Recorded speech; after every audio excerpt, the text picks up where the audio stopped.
Good evening, everybody. I hope everybody's doing great. I will bless you all.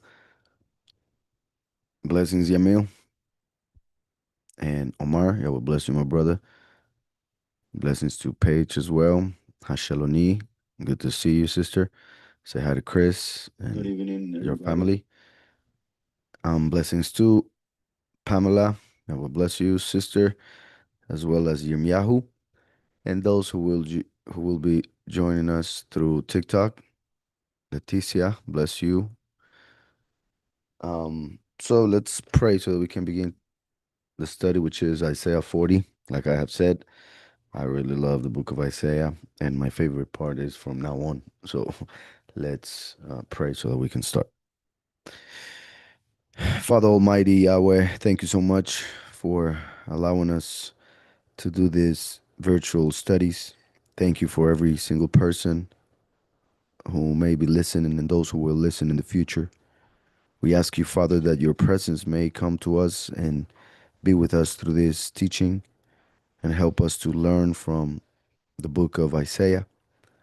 Help me to explain everything in the best possible way for every single person to understand, and help us all to receive the revelation that you have for each of us as individuals and also as a congregation. Continue to bless this ministry as you have done so for so long, and please make it multiply, mainly in number of people. For as you know, Yahweh, you know the algorithm and all of that that goes through the internet, but I know, Yahweh, that you will um, act upon it and bring those who need to be part of this congregation and help us all to be together, all the family that you have created for yourself. We love you, Father, and please help us to get to meet every single brother and sister that we have and help us to gather even before the transformation as much as possible. Please bless those who work for this congregation, for this ministry, those who do whatever you put in their hands to do. And please bless every single person that blesses this ministry with prayers and just good um, thoughts and wishes. We thank you, Father, for every single thing. We love you with all our heart, all our mind, and all our strength. And please talk to us through tonight's teaching and through the questions as well. In the name of your Son and our Savior, Yahushua HaMashiach. Amen and Amen. All right. So, let me get everything ready here. And here we go. So, like I said, love you guys. Let me start the camera. And here we go. So, tonight we're going to read Isaiah chapter 40. So I will begin with verse 1, and it reads, Comfort, comfort my people, says your Elohim. Speak to the heart of Jerusalem and cry out to her that her hard service is completed, that her crookedness is pardoned, that she has received from the hand of Yahweh double for all her sins. Now, that's a beautiful promise, beautiful blessing, and may it be fulfilled in our time as we know and obviously believe it is going to very soon. Um, Here in the first verse, let me see, the Hebrew says, uh, Nachamu, Nachamu, comfort, comfort, Ami, my people. You see, Nachamu, as you can see, begins with Noach, Nun, Chet, Noach. And then comes Mu, Mem, Vav.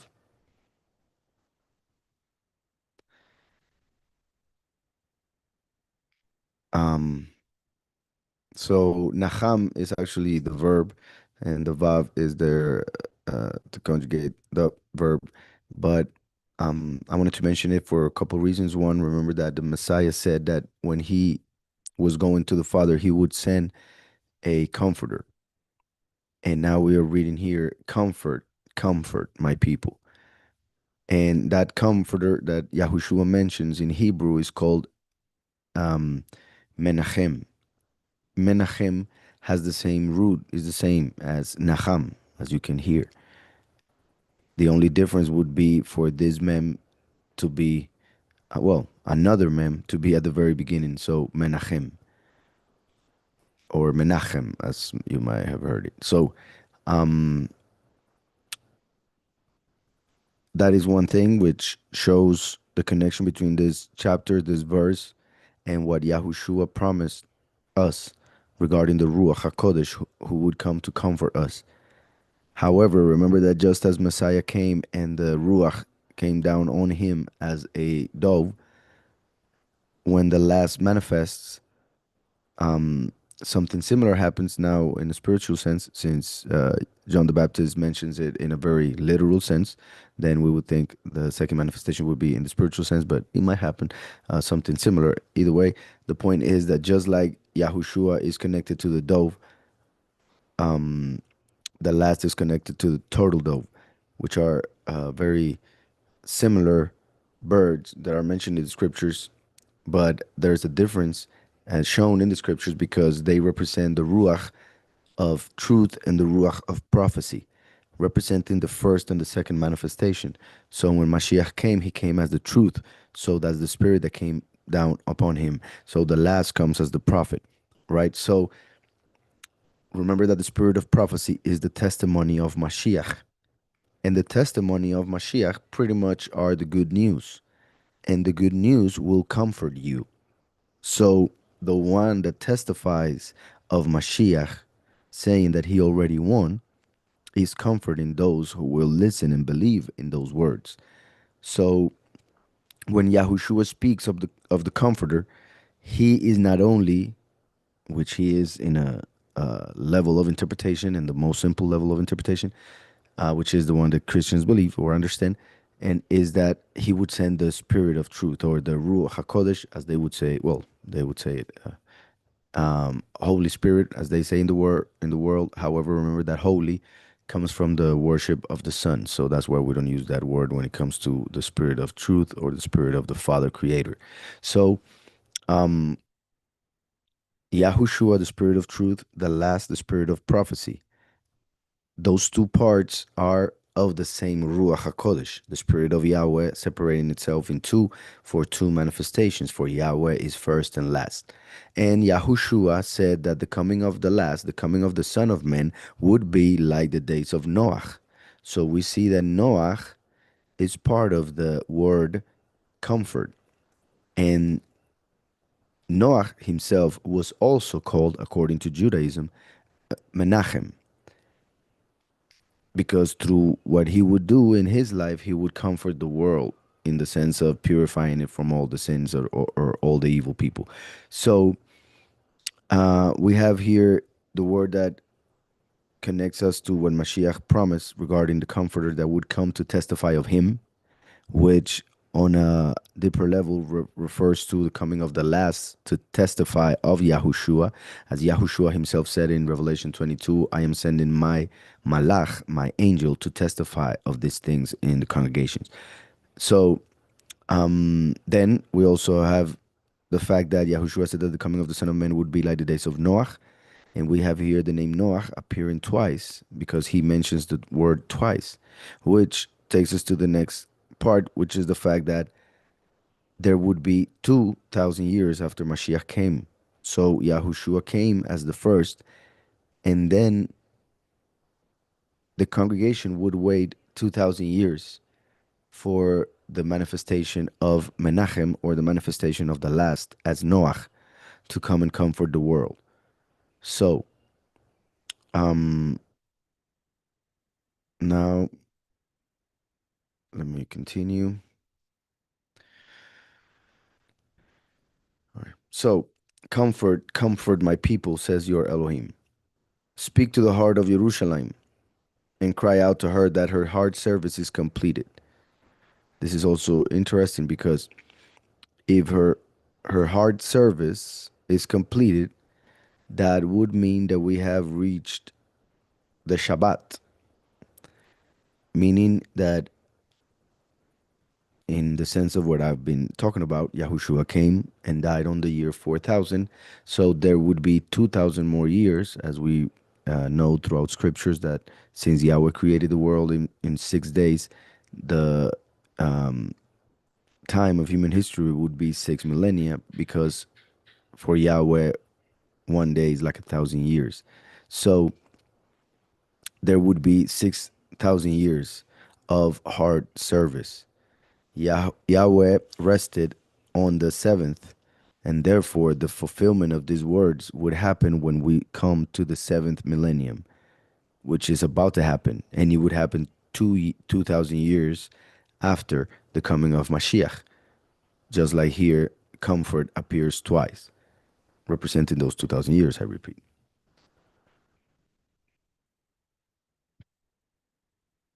Speak to the heart of Jerusalem and cry out to her that her heart service is completed, that her crookedness is pardoned. Remember that Yahushua is the way, the only way to the Father. And he is the forgiveness of sins. So he came to offer forgiveness of sins and show us the way to the Father. And many claim to believe in him and to go through that way. However, their way began to become crooked.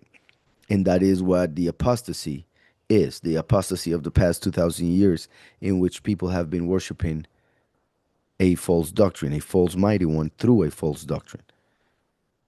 That her crookedness is pardoned, that she has received from the hand of Yahweh double for all her sins. So the hand of Yahweh, remember that connects to the coming of the last, just like the arm of Yahweh is the first, meaning Yahushua the Messiah is the arm. Therefore, we can do all things through Mashiach who strengthens us. The last comes as the hand. So the last comes in the end times, and through his manifestation, also the plagues of the book of Revelation. So the hand is to gather the chosen few, to harvest the few and the many, but also to punish. So that's why it says here, she has received from the hand of Yahweh double for all her sins. And when it comes to the fact that she received double, well, it's very sad. There are several reasons for that. One of them, well, as a people, sin a lot. We went astray a couple times, meaning before Mashiach and after Mashiach. So we received double. When it comes to the blessings, Yahweh offered us a double portion. So when it came to punishment, we received the same as well. The people of Israel separated in two parts, and Yahweh himself came as first and last. So everything has to do with double, for this reality is that of duality. So she has received from the hand of Yahweh double for all her sins. So in a way, it's like saying you already went through more pain than enough. So now you're going to be free of it. So Yahweh promises an eternal life without pain, and also in the sense of whoever may take from this verse that is saying that the punishment was more than was just or fair. That would be related to what we've talked about regarding the angel that Yahweh gave charge of the earth. That angel being Halel, who offered everything to Mashiach when Yahushua was tempted in the desert. So that angel received all the power over this earth, over this reality. And therefore, when Yahweh chose his people, he had to do it through that angel that he gave charge or authority over the earth, right? So then Yahweh had to free us or redeem us from that angel, and that's why he had to come as a human and die for our sins. But before he did that, because of our sins and because we were under a certain angel to whom we decided to serve by disobeying, that basically was the reason why we ended up receiving double because we received punishment for the things that we did against Yahweh and for the things that the accuser was accusing us of, even without reason, meaning that angel, since he wanted to hurt Yahweh and knows that he cannot hurt Yahweh, but knows that Yahweh loves us, then he did it by hurting us. So by hurting us, he was trying to hurt Yahweh, and that's why that angel ended up hurting the people of Yahweh more than the rest of the nations throughout human history. But in the same way, now everything is going to come together at the end of times when Yahweh will protect his people from all the pain that is coming to the world. And all those nations that were not punished, even though they did a lot of punishment or punishing, will now be punished during the last plagues. So I hope that was understood. So I will continue. Verse 3, the voice, and how interesting to read this now. The voice of one crying in the wilderness, prepare the way of Yahweh, make straight in the desert a highway for our Elohim.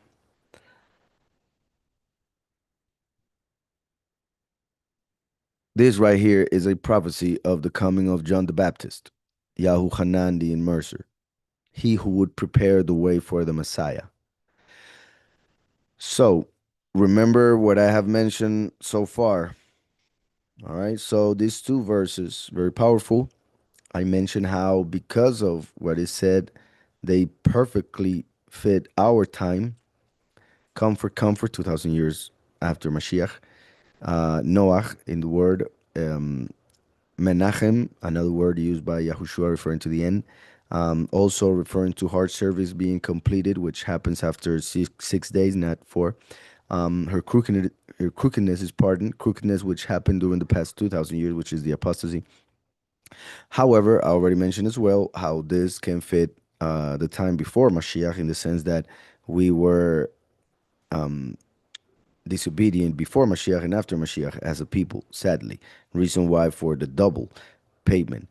However, I'm saying all of this because I'm trying to explain how this coming verse, the verse 3, manifested with John the Baptist, but also due to the fact that these two previous verses connect with the end of time, also connect with our time, of course, because remember that in our time, everything that happened 2,000 years ago will manifest again, and that's why there are two witnesses. 2,000 years ago, Yahushua and John the Baptist appear to testify of Yahweh.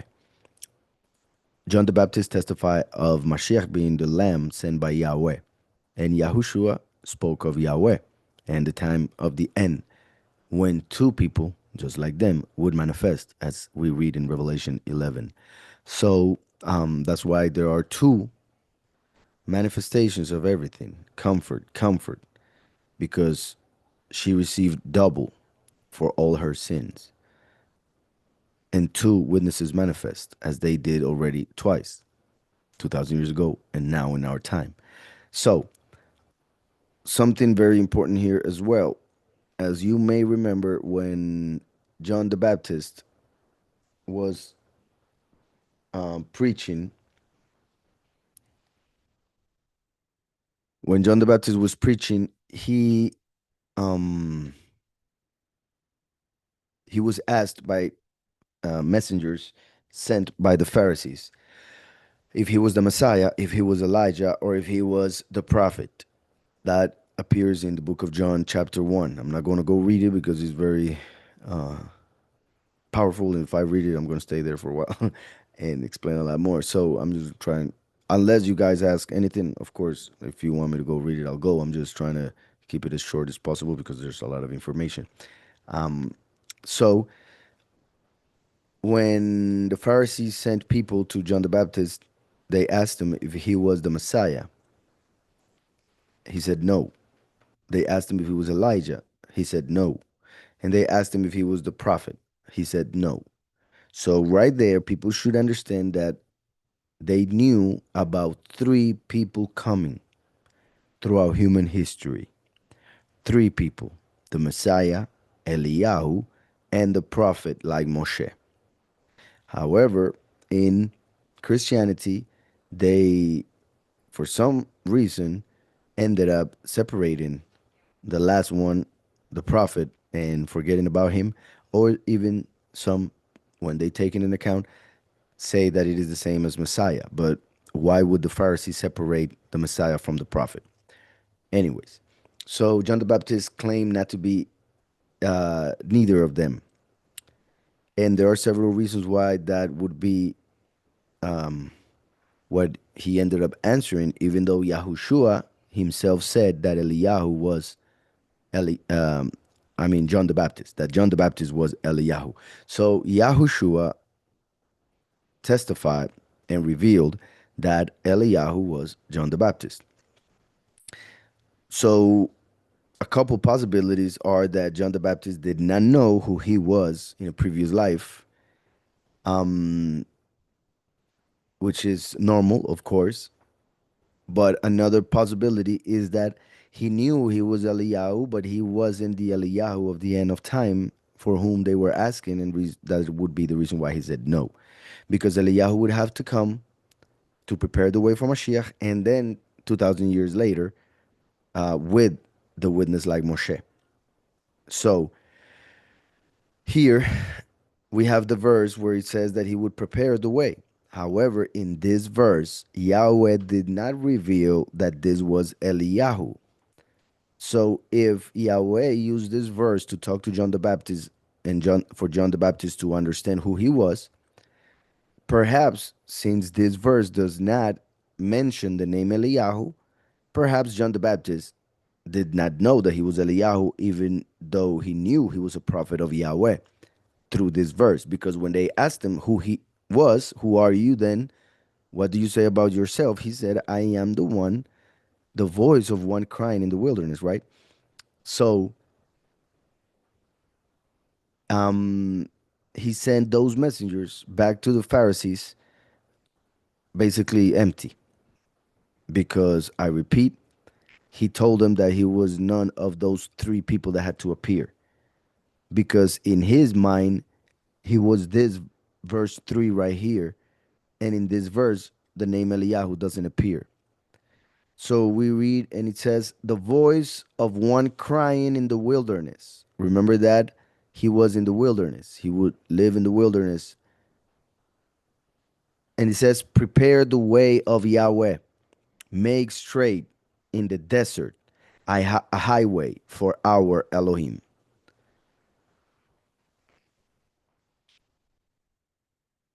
Something that I have come to notice now, way too many times, by the way, since we are in the end times, and I have been preaching about the two witnesses and all of that. There are a lot of people who think they are the two witnesses, both outside and inside, sadly. Um, and um, Many times when they think that, right, of course, they try and take parts of scripture and trying to interpret it their way in order to basically see life the way they are hoping it is. Um, so when it comes to the second manifestation, and yeah, I guess I'll explain that since we're here. Um, a lot of people are thinking it's exactly the same as 2,000 years ago, which actually makes no sense, and that is part of not actually knowing the scriptures. Um, because when Yahushua came, he said about John the Baptist that there was none greater than him, born of women. But the one smaller in his kingdom, in the kingdom of Yahweh, would be greater than John the Baptist. So just by saying that verse right there brings down all the claims of people who think that is going to be exactly the same. What do I mean by that? That people think that from the two witnesses of Revelation 11, Eliyahu is the one appearing first and is the one that would start preparing the way, not understanding that 2,000 years ago, the way was prepared already and the way manifested already. So why would anybody have to come and prepare the way if the way is there already? Why would you prepare? The last comes to walk the way and then start bringing together the chosen. And from those, there's Eliyahu. And then they are killed. Remember that Moshe was called first and then he united with Aharon. And there are several examples in the scriptures regarding the manifestation of the two witnesses in the end of time. And like I said, John the Baptist came to prepare the way because the way had not manifested. The way had to be manifested, and that is Yahushua. He said, I am the way. John the Baptist never became a disciple of Yahushua. Why? Because there was a clear spiritual separation between the time of John the Baptist and the time of Yahushua. However, the two witnesses come in the same spiritual timing, meaning they both come within the kingdom of Yahweh. Because John the Baptist came to close, to shut down finally the kingdom of the flesh, the time of the flesh, the time of the representation. And Yahushua, as the last Adam, came to begin the end of time, but he also came to start the new world, the world of the spiritual. So that's why it is written that the first Adam was a living soul. But Mashiach, the last Adam, became a spirit that gives life. So John the Baptist was part of the time of the flesh. Yahushua was the beginning of the time of the spirit. The two witnesses begin their ministry at the very end of the time of the spirit that Yahushua began. So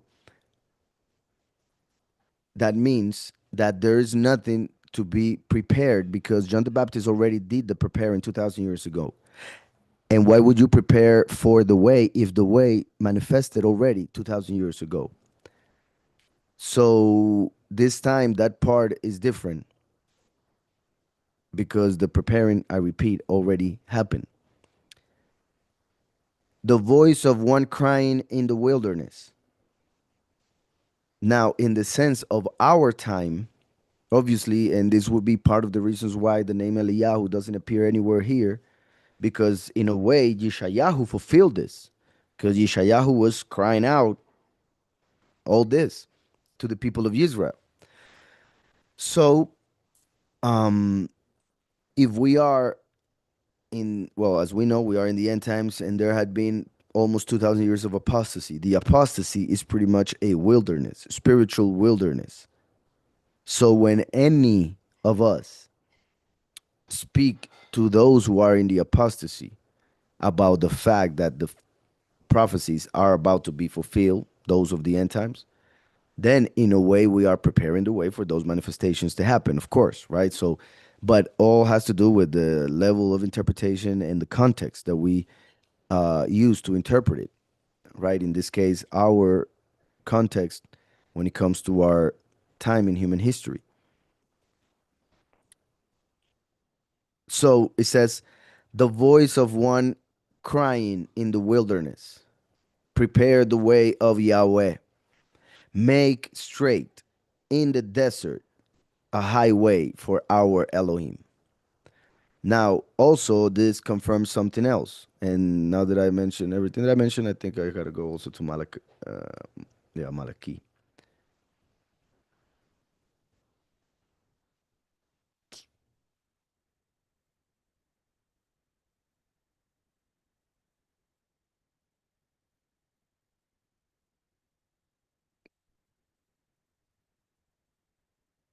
In Malachi chapter 3, we see actually,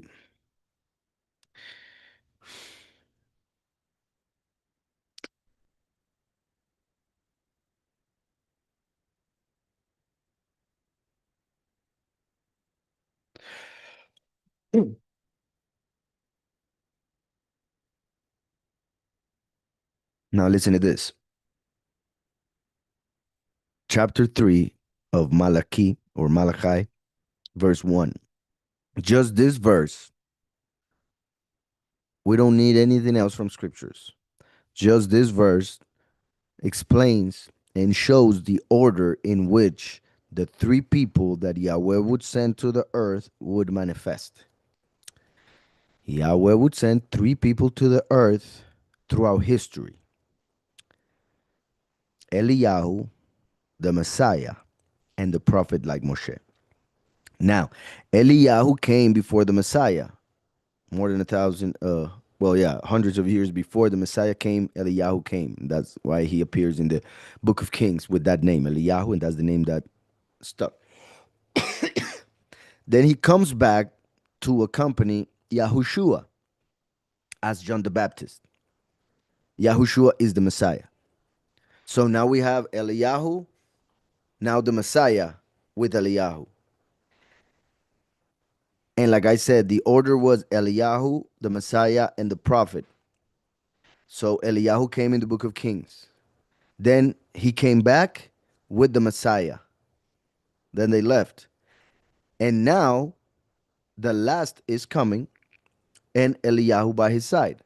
So Eliyahu has to come with both first and last.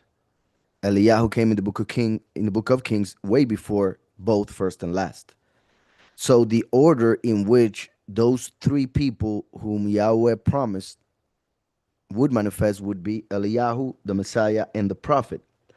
And this that I am saying, that would be a teaching of a couple hours, perhaps even more, can be shown and proven with just one verse. However, since Christianity has made a mess of doctrine, uh, we would need 2 or 3 hours to explain it. But uh, I will read it. See, I am sending. That is Yahweh speaking. Yahweh is speaking about who He will send to the earth.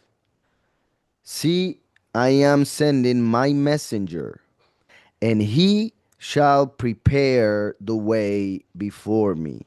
Prepare the way before me. Once again, the word prepare the way, just like we just read in Isaiah. And it is the first thing being said. And he shall prepare the way before me. We just read in Isaiah, the voice of one crying in the wilderness, prepare the way of Yahweh. So basically, if Yahweh told John the Baptist that he was that one in Isaiah, then if John the Baptist kept reading and came to Malachi, he would realize, oh, I'm this one too, right? He would say that he is this one. Well, he would do the connection. And even in this verse, we don't see the name Eliyahu, because the Eliyahu mentioned here, this verse talking about Eliyahu, is the one that would come with the Messiah 2,000 years ago, not the one of the end times that I will show in a minute. So here we have the first people, the first person that Yahweh would send. I'm sorry, the first person that Yahweh would send to the world from those three people that he would send. So it says, see, I am sending my messenger, and he shall prepare the way before me. So that manifested in the person known as John the Baptist, Yahuhanan, the immerser. Then, suddenly, that's interesting, suddenly. Why? Because John the Baptist appeared, he was born, and 6 months later, Mashiach was born. That's pretty sudden. Then, suddenly, the sovereign you are seeking comes to his Heikal, to his temple. Yahushua said, destroy the temple and I will raise it up in 3 days, because he was talking about his own body. So suddenly the sovereign you are seeking comes to his Eikal, means soon Yahweh will enter his body. So that is the second person that Yahweh would send, his son, himself as a human, as the first.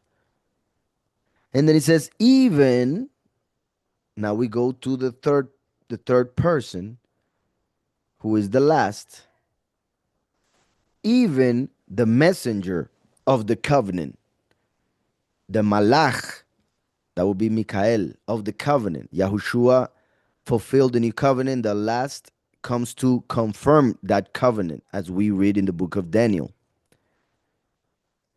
The messenger of the covenant is Mikael, even the messenger of the covenant, in whom you delight. See, he is coming. See, he is coming. So here we have the three people: a messenger, a sovereign, a messenger. The sovereign is in the middle. What does the scripture say regarding the two witnesses? They are the two olive trees that are next to the sovereign of all the earth. And interestingly enough, this messenger has a capital M because he's the main messenger, Mikael. So Yahushua came as the high priest. Eliyahu is a priest, and the last comes as king. So three people in that order: Eliyahu, the Messiah, the prophet, the witness like Moshe. That is the order in which they would manifest. And if we go to chapter 4, which in Hebrew uh, is non existent because it's part of the chapter 3, but in chapter 4 in English, we read that it says, remember the Torah of Moshe. So Yahweh, when talking about the end of times, the first person that he reminds us of is Moshe, because that messenger would come as the witness like Moshe, the prophet like Moshe. Remember the Torah of Moshe, my servant, which I commanded him in Horeb for all Israel laws and right rulings. See, I am sending you Eliyahu. So now finally Yahweh mentions the name, but he does so after mentioning Moshe, showing that Moshe would appear first and then Eliyahu. So I hope that's clear. Now let me go back to Isaiah.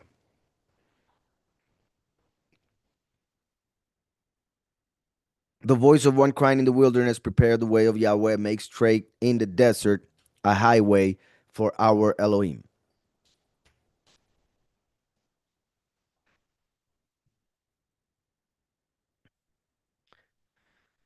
Let every valley be raised and every mountain hill made low. Right? So those who are low will go up, and those who are up will go down. Everything will be leveled. Let every valley be raised and every mountain and hill made low, and the steep ground shall become level, and the rough places smooth.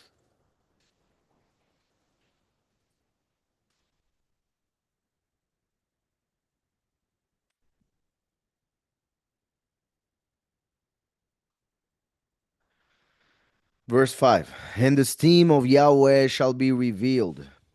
Now, this is important. Now, when it comes to the interpretation that we were talking about regarding 2,000 years ago, when this manifested as John the Baptist preparing the way for Mashiach, then the steam of Yahweh shall be revealed, meaning right after he prepared the way, Yahweh manifested through the Son, Yahushua. But remember that when it comes to the Messiah, he is the truth and the favor. The steam would manifest till the very end of time. So that confirms the other interpretation that we were talking about regarding our time. And the steam of Yahweh shall be revealed, and all flesh together shall see it. Right? Because that hasn't happened yet. Even though all the people that were there in Jerusalem saw Yahushua, they didn't see him manifested with all the steam that, for instance, some of his disciples did see. So here we see how once the last manifests and he is killed, then every single person alive will see the honor of Yahweh. And the steam of Yahweh shall be revealed, and all flesh together shall see it, for the mouth of Yahweh has spoken.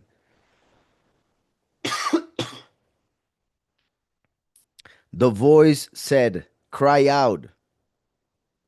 And he said, what do I cry? All flesh is grass, and all its loving commitment is like the flower of the field. That is so sad. Um, not so much. Well, I understand the first part is sad, but not as the second one. All flesh is grass, right? Is pretty much saying if you are in flesh, you're gonna pass, and if you love the flesh, you're gonna suffer. So it is painful, but we are not of the flesh. So that's why it shouldn't be that painful as it will be for those who are of the flesh, those who are of this world. But the second part regarding humanity, its loving commitment is like the flower of the field. So many people, and even ourselves at times, have committed to something, and then a couple days later, a month later, a couple years later, our mind is completely different than it was when we committed. In fact, even as a joke, when like there's some memes and stuff like that that talk about how when you make plans with people, when you're all excited because you're having a good time and you make plans for another day, and then the next day you realize that you make plans for another day and you really don't want to go out another day. So sadly, the fact that we are in flesh and feel emotions and we are in the reality of duality, one day we want something, the other day we want something else. So, and everything that is of this world will pass. So we realize that that which we want today and may want tomorrow is just vanity, and therefore we shouldn't want because of a bunch of things that will continue to pile up together. We continue down that road of thinking as Shlomo did when he wrote Vanity of Vanities, all is vanity. So all of that is part of what we needed to realize by coming to this reality, realizing that Yahweh is the only one who is eternal, that he is love, and he is the one whom we should seek and love, for he is the only one that will actually make us be fulfilled in every way, right? And fulfill our purpose for which we were sent or created, made. So all all its love and commitment is like the flower of the field. So I cannot imagine, and it would be so sad to imagine Yahweh looking at his creation, seeing all the people claiming that they have committed to him, and after a couple months, some after a couple years, are doing completely the opposite of what they said, which is also similar to what we read in the parable of the sower, right? So,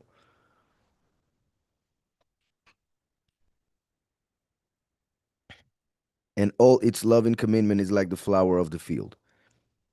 Grass shall wither, the flower shall fade.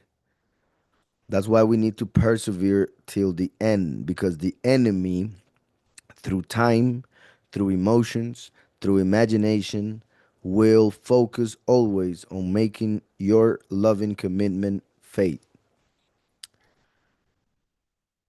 The flower shall fade when the spirit of Yahweh has blown on it. Truly, the people is grass. The people is grass. Grass shall wither, the flower shall fade, but the word of our Elohim stands forever. That's right. And that was part of the point of what I was mentioning, how everything in this reality, everything under the sun is vanity, for it will pass away except that which is eternal, which is Yahweh.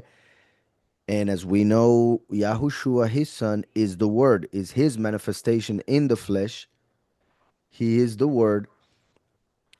And as we know in Revelation 19:13, it says that the name of Yahushua is the word of Yahweh. So his name stands forever. He stands forever.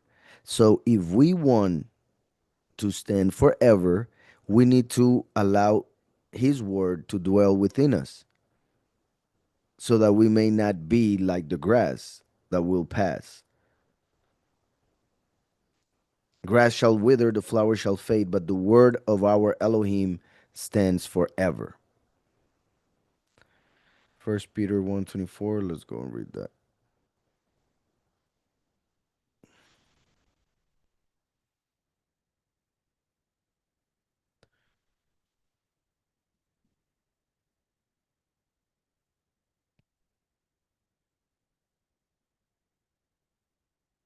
First Peter 1:24 and 25 said, because all flesh is, well, it's quoting, all flesh is as grass, and all the esteem of man as the flower of the grass. Look, this is a different translation because those who would translate the new covenant, they did it from the Septuagint, or one that was closer to the Septuagint. So that's why instead of loving commitment, it writes esteem. The grass withers and its flower falls away, but the word of Elohim remains forever. And this is the word announced as good news to you, confirming what I was mentioning, the good news. That since the word of Yahweh comes from the eternal one himself, then the word is eternal. And the good news is that the word is now with us. And if we confess his word becomes part of us, and therefore we become one with him and therefore receive eternal life. So let's go back to Isaiah. You who bring good news to Sion. That's also interesting because remember that when John the Baptist manifested, he wasn't mentioning the good news. He was calling them the snakes and all of that because, well, obviously the Pharisees and all of those who were against the truth. Um, so Yahushua became the good news. Now, we could say, of course, that John the Baptist, when he talked to his own disciples and told them that that man, the Messiah, was the Lamb, those obviously were good news. But once again, I repeat, why then didn't John the Baptist follow Mashiach? Or why then didn't the rest of the disciples follow Mashiach from then on? Instead, only two of his disciples did so. So that shows that they themselves did not understand what was going on. I mean, John the Baptist and his people. Uh, they understood some, but not completely, like everybody else in that time, except Mashiach, of course. So you who bring good news to Sion, get up into the high mountain. You who bring good news to Jerusalem, lift up your voice with strength. Lift it up, be not afraid. Say to the cities of Yahudah, see your Elohim. See the sovereign Yahweh comes with strength, and his arm rules for him. How beautiful. So remember how I mentioned that the arm is Yahushua HaMashiach, while the hand is the last. I mentioned it earlier when he mentioned how the hand was the one punishing. So now, talking about the end of times, it says, see, the sovereign Yahweh comes with strength. So he's coming, Yahweh himself, as the Father, as the last, and his arm rules for him. That's interesting because when the last manifests on earth, which is the second manifestation of Yahweh as Father, for the first one was as Son.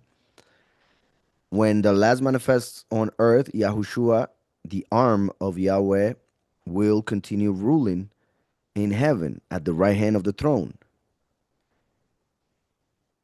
We could even read this um, or understand it the way I'm going to mention it. Okay. If I am in charge, well, in this case, I don't know how to put it, like all literal, in charge of a kingdom, that would be a king, right? And I were to go to a faraway kingdom to take it also under my authority, then while I go to take that other kingdom, I would leave somebody on the throne in charge of everything, right? So in this case, since Yahweh has Yahushua who already fulfilled his part and therefore got the authority and everything, the crown, Yahushua easily can remain on the throne and rule while Yahweh comes to the earth again to take over. So now thinking in that context, I will read it again and I hope you see what I mean. See, the sovereign Yahweh comes with strength and his arm rules for him. So when Yahweh comes to the earth, his son will be ruling for him. Also, the reason why Yahweh is able to come with strength, even though the way he's coming is as the Son of Man, is because we can do all things through Mashiach, the arm, who strengthens us. That's why his arm rules for him, and that's why he can come with strength. See, the sovereign Yahweh comes with strength, and his arm rules for him. See, his reward is with him, and his recompense before him. Couple ways of seeing this. One, as I have said, Yahushua came to forgive sins. Now, if the world is under sin, if they are all sinners, what recompense are they going to get other than punishment? That would be the reward, punishment, pain, death, because the wages of death is, of sin is death. So here is talking, well, for the enemy, yeah, it's going to be punishment, but for his people is good things. He's bringing good things, recompense and reward. But I repeat, Yahushua came to forgive sins. So since the world was under sin, there was no reason for reward or recompense. We first needed to be forgiven. And after we are forgiven, then we can talk about any recompense or reward after we begin to do the works that he told us to do once he forgave us. I hope I'm being followed here. So when Yahushua comes and he brings forgiveness, but he doesn't give the reward, people who were expecting the reward started claiming that he wasn't the Messiah because they didn't understand the prophecies. They were expecting the last, yet they got the first. They were expecting the branch of David, yet they got the root. They were expecting the lion, but they got the lamb. So the fact that he mentions that his reward is with him, remember that he's talking about Yahweh himself. So this time he's talking about the coming of the last, the Father, Yahweh, and his reward with him, because now he's bringing the reward for those who did good and for those who did bad, starting from the time that Mashiach manifested and gave the opportunity for everybody to be forgiven and start from zero. See, his reward is with him and his recompense before him. Also, another way of seeing it, as I was saying it, as always, Yahweh separates everything in two. His reward is with him and his recompense before him. So before him, before Yahweh came Mashiach to give forgiveness. And now he comes with the reward for those who believed in it, in the death and resurrection of Mashiach.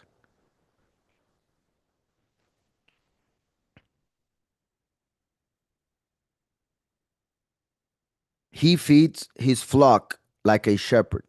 Once again, confirm that he's talking about the last. Yahushua, the only time that he said something that can be interpreted as being first and last was in John chapter 10, when he was prophesying of the coming of the last. But at the same time, he was talking of himself, as he would do normally when speaking in third person about the Son of Man. So in John 10, Yahushua says, I am the door. And then later on, he says, I am the shepherd. So the door has to be first and then the shepherd, because the shepherd has to go through the door in order to enter the sheepfold and take him with him. So, since Yahushua said, I am the door and I am the good shepherd, he's saying, I am the first and I am the last. And then he explains that the good shepherd has to go through the door. So, for the last to manifest, the first had to be manifested already. So, Yahushua is the door. The second manifestation is the shepherd who will go through the door, because the last receives authority through the manifestation of the first. So, now he's talking about Yahweh coming as the shepherd. He feeds his flock like a shepherd. He gathers the lambs with his arm. Yahushua is the arm. The lambs would be the chosen few whom he has to gather as the harvest, because one sows and another harvests, as Yahushua said it himself as well. He feeds his flock like a shepherd. He gathers the lambs with his arm and carries them in his bosom, gently leading those who are with young, as in coming to prepare the chosen few for the second Exodus. And now, hear this. Who has measured the waters in the hollow of his hand? That is similar to what we read in Proverbs chapter 30, verse 4, which is a very powerful verse regarding the Son and the Father, regarding the name of the Father and the name of the Son and its importance. So, who has measured the waters in the hollow of his hand, and measured the heavens with a span, and contained the dust of the earth in a measure, and weighed the mountains in scales and the hills in a balance? Who has made it out the spirit of Yahweh, or as his counselor taught him? This is a very powerful, or as his counselor taught him, right? This is for so many reasons so powerful, because the literal interpretation, peshat, the most simple one, would be nobody. Who will teach uh, teaching itself? Who will teach wisdom to wisdom himself? Who will teach truth to truth himself? Who will give knowledge to knowledge himself? He is the source of everything. So how can he receive from anything if he is the giver? Right? So the short and simple answer, nobody. Yahweh has not learned from anybody. However, in a different level of interpretation, when we take into account the prophecies regarding Yahweh himself coming to the earth as the Son of Man, then that becomes very interesting. Because as we read in other chapters, as we will read also in the book of Isaiah, um, when Yahweh comes, he realizes that everything is false. Everything that they teach him through religion and through school is false. And we read that in the book of Isaiah, mainly a prophecy of Yahweh coming to the earth and realizing that his teachers deceived him, and his parents also were deceived, so deceived him as well. Um, so Yahweh comes to the earth. He's seeking, for he forgets who he is as the Son of Man, which is part of the idea of the plan and the actual experience of this reality, having to forget and forgive as well. So Yahweh comes, and he's seeking the truth and realizes that it's all lies, that the system is controlling everybody and everything. So then Yahweh begins to receive the revelation of himself, of who he himself is, through the spirit that Yahushua, his son, left on earth through his manifestation 2,000 years ago. So it is that spirit, the Ruach HaKodesh, the counselor that Yahushua left on earth for the last to receive it and then be taught by it. So he teaches himself through the spirit left by his son, which is the spirit that he sent before himself coming to the earth. I hope that was understood. Who has made it out the spirit of Yahweh, or as his counselor taught him? With whom did he take counsel? And who instructed him and taught him in the path of right ruling? Who taught him knowledge and showed him the way of understanding? I love these verses, I repeat, because they're so powerful and so interesting when you actually think about them in a deeper level. Because in the simple level, it's very simple and it's just a no, nobody.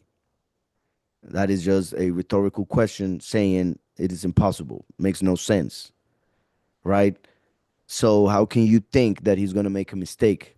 How can you allow yourself to doubt his words? And then I'm talking about you and me, of course, right? About all of us as humans. How can anybody think that he makes mistakes or that he forgets or that he didn't listen or that he didn't hear or that he didn't know? He doesn't need to be taught, he is knowledge. So, that is powerful in itself, but I repeat, it's simple, that answer. But when you think about the deeper interpretation, which I just explained, and I'm not going to do it again, of Yahweh himself manifesting on earth, having left his spirit through his first manifestation as the Son, now coming as the Father, is amazing. How Yahweh created everything and made it all perfect for his honor and esteem. Because if it is the esteem of Yahweh to hide something and for the on and the honor of a king for him to reveal it, then if he is the king, then he hid everything and he manifested on earth as a man, having forgotten everything that he did to then reveal it to himself and to the world, realizing and showing who he is as the king. I hope that was understood because it's also very powerful to think about. With whom did he take counsel, and who instructed him, and who taught him in the path of right ruling? Who taught him knowledge, and who showed him the way of understanding? See, nations are as a drop in a bucket, as a drop in a bucket, meaning nothing. And not only nothing, they are, um, how you say, when, ah, I had the word, and it just left right when I was going to say it. Well, bothersome, pretty much. When you hear a drop and going and you're trying to fall asleep and there's a drop in a bucket, that can drive you crazy. So Yahweh is not only saying the nations are like nothing. It don't matter how much power they may think they have or how many they are nothing. I made them. But also he's saying they are bothersome. I'm tired of them. Uh, I'm yeah tired. So nations are as a drop in a bucket and are reckoned as dust on the balance. See, he lifts up isles as fine dust, and Lebanon is not enough to burn. That is amazing.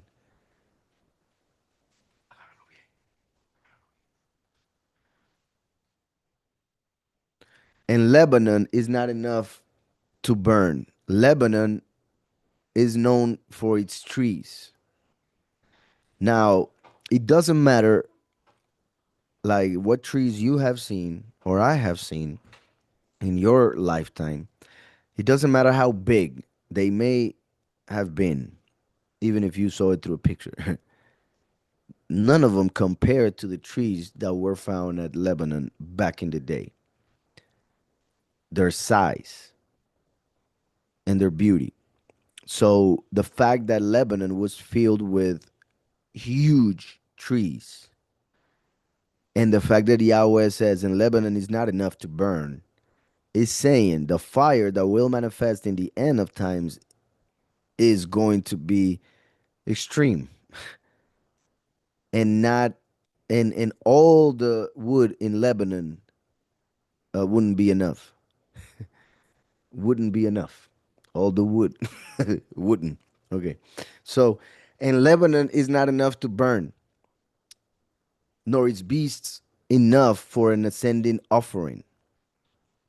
Like pretty much saying, even if I burn the entire earth with all the wood within it and all the beasts within it are sacrificed, that is not enough to pay for all the sin and the wickedness of humanity. So that also shows not only the amount of sin, disobedience, and rebellion in the world, but also shows the value of the blood of Messiah. And Lebanon is not enough to burn, nor his beasts enough for an ascending offering. All nations before him are as a non-entity. I love that. Everything to him is as nothing because everything is him. Everything that exists because of him and his desire of it, his will for it to exist. So all the nations before him are as a non-entity. And I find it interesting because, well, this is the translation mainly because of how all the nations create all this bunch of political and charity, well, supposed charity entities. Um, but to Yahweh, they are as a non entity. They're nothing, they don't exist. All nations before him are as a non entity, and they are reckoned by him as less than a speck and emptiness. And to whom would you liken El? Remember, El means mighty one, as in Elohim, as in Immanuel, is a title, and it refers to the true mighty one, which is Yahweh. But sadly, the the Israelites, when they were in apostasy, they were worshiping another one with that title. And to whom would you liken El, and what likeness would you compare to him? Now remember that David made a prophecy of resurrected in the likeness of Yahweh. And remember that Yahweh said of man, I will make him in my image and my likeness. Well, he said ours, talking to Mashiach. Let us make man in our image and our likeness. Image and likeness, first and last. Now he's talking about likeness because he's talking about the end, when he will manifest and there is none like him. And to whom would you liken El, and what likeness would you compare to him? The workman molds a graven image, and the goldsmith overspreads overspreads it with gold, and the silversmith casts silver chains. He who is too poor for such an offering chooses a tree that does not rot. Right? So those who did not have money to make an idol of silver or gold, they had to conform with wood. They would get a tree, the best wood they could find so that it wouldn't rot. And that also connects with Christmas, of course, and how they go get a tree. He who is too poor for such an offering chooses a tree that does not rot. He seeks for himself a skilled craftsman to prepare a carved image that does not totter. Did you not know? Have you not heard? Has it not been declared to you from the beginning? Have you not understood from the foundations of the earth? How sad that the answer is pretty much no for the world. However, Yahweh has been telling us all along, ever since Adam, what to do, what not to do, mainly regarding idolatry, worshiping the creation instead of the creator, and what that uh, brings. Did you not know? Have you not heard? Has it not been declared to you from the beginning? Have you not understood from the foundations of the earth? Four different questions, as in the four levels of interpretation, the four levels or worlds of creation, but in this case of ignorance, and therefore worlds of destruction, four levels of misinterpretation. Did you not know? Have you not heard? Has it not been declared to you from the beginning? Have you not understood from the foundations of the earth?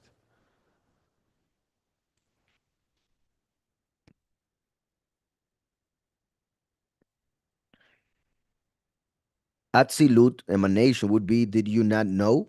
Because starts with that. You may know just by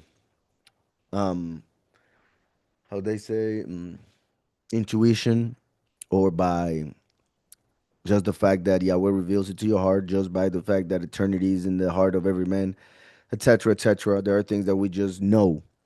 So that we know in deep inside, and everybody will have to realize it when they are in judgment and everything that they did, that we all knew everything deep inside.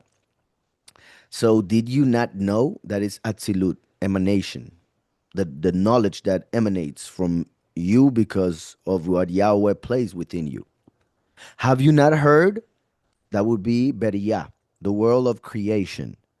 Interestingly enough, Yahweh created everything through his word. Yahushua is the word through whom everything was created. And it is written that faith comes through hearing, and hearing the word of Yahweh. So have you not heard? Maybe that's why they don't have faith. Have you not heard? Has it not been declared to you from the beginning? So after talking about the hearing, it talks about declaration, right? Like obviously, if somebody declares it, you will hear it. But my point is that it goes from the knowledge within to having heard something from without, from someone having spoken that thing, which is the good news. In this case, the voice. So that goes with the third level or world of creation, which is yetzirah, formation, as in when you receive information, right? You begin to be formed from within. So has it not been declared to you from the beginning, as in he who declares the end from the beginning? Has it not been declared to you from the beginning, from Adam? So if it's saying from the beginning, that means that it's referring to a time of the end. You have to be in the end or farther along in time to be told, but didn't you know from the beginning? Right? So my point is that refers to the end of time, that refers to the last, to the voice. That's why it mentions declaring. And now that I talk about that, let me go see 21, which is the numerical value of Eye. I will be. Ha, didn't you know? Didn't you hear it? Didn't you, or wasn't it declared who God from the beginning? Merosh, certainly, hasn't it? Um, well, didn't you know? All right, 21.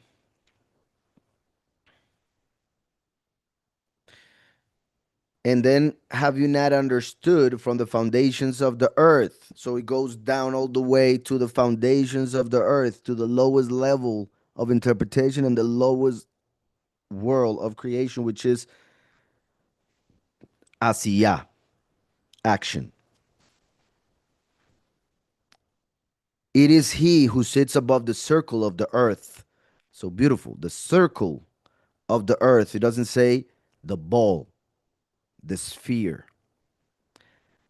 There are so many people who use this verse to claim that the world is a sphere or a ball, not understanding the difference between a two-dimensional object and a three-dimensional object. A circle is two-dimensional. A ball is three-dimensional. And there are words for ball and word for circle in Hebrew. And in this case, we have circle, chug, 22. He sits over the chug, over the circle of the earth. So the shape, or, well, yeah, the shape is not a ball, but it's surrounded by a circle. It is he who sits above the circle of the earth, and its inhabitants are like grasshoppers. So imagine if you were sitting on the firmament, how humans would look, even if you were small as we are, right? But imagine Yahweh, and obviously here is talking from the perspective of the angel who was in charge of this earth.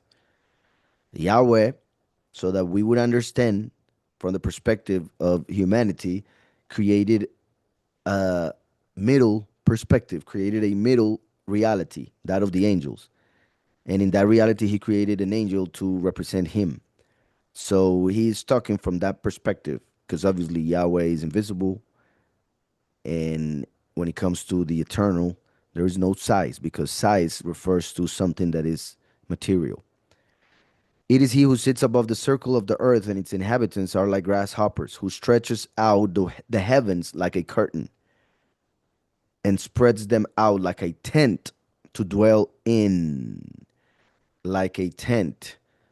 So the sky, the heavens, the firmament is like a tent, like a dome that covers the land, which is a circle.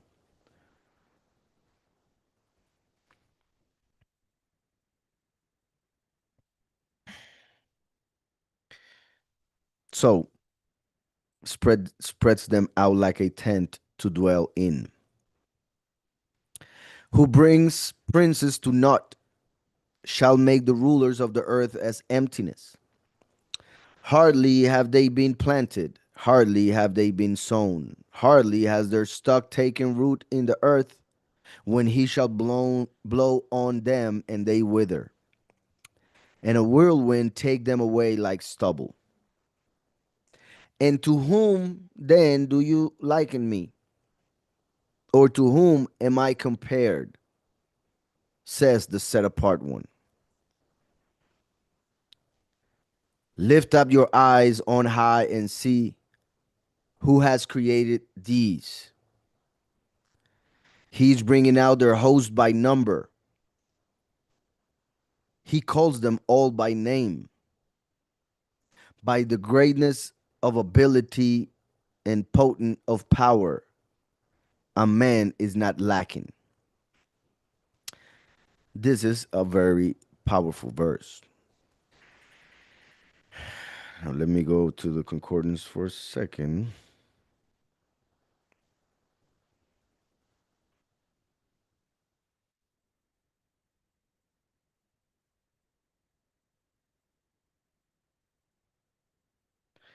First of all, interestingly enough, verse 26, as in the numerical value of the name Yahweh,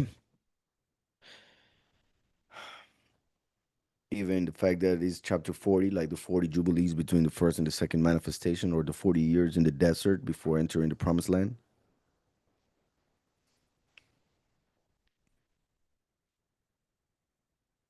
Lift up on high your eyes and look who created these. Now look at this expression right here. And I know that you guys on TikTok cannot see it. And I'm sorry, but it is recorded on YouTube. If you go to the same channel on YouTube, The Way of Yahweh, you will be able to see the screen. So,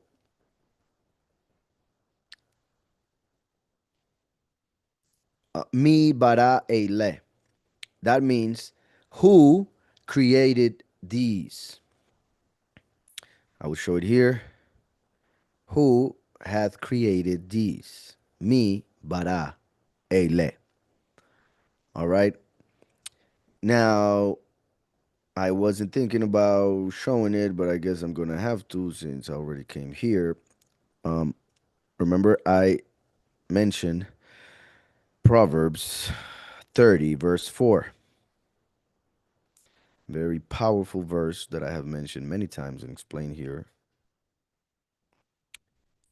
In it, we read, Mi Allah Shamaim, who ascended to the heavens. Vayeirat mi, and descended.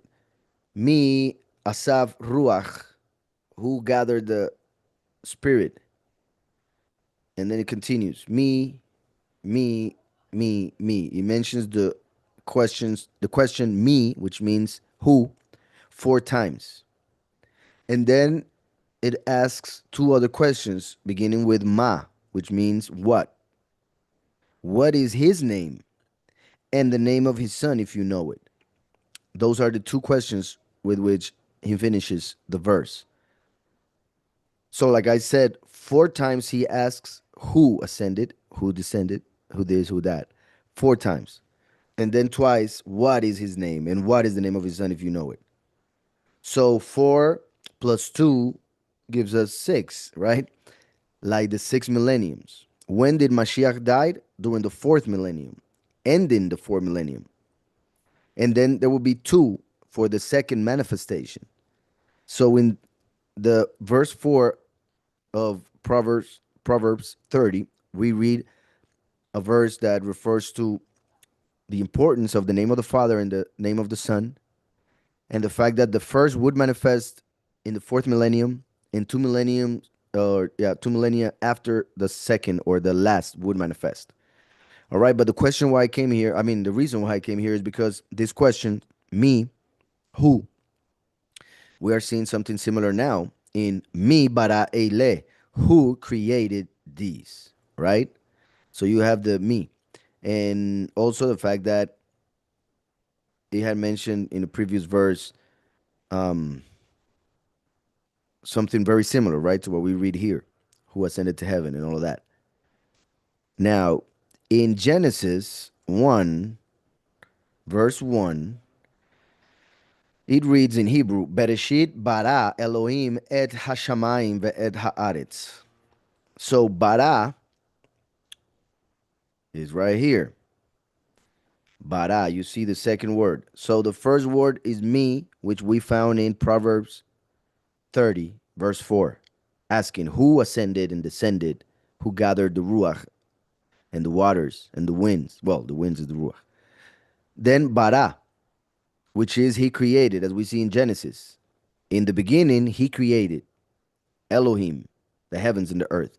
So now you have the word Elohim as the third word in Genesis. Bereshit bara Elohim. In the beginning, created Elohim. All right, so Elohim is the one who created in the beginning, as you see here on the screen. And then the third word is Ele, which means these.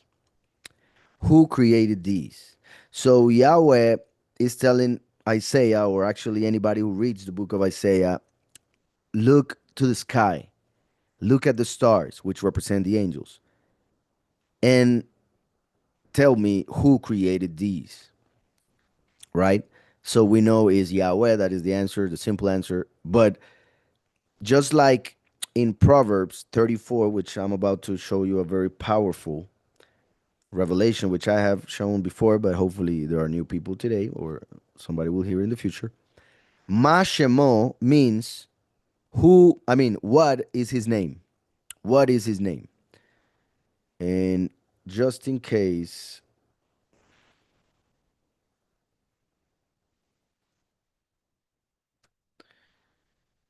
let me go to Proverbs 30 in this version so that you guys can read it with me.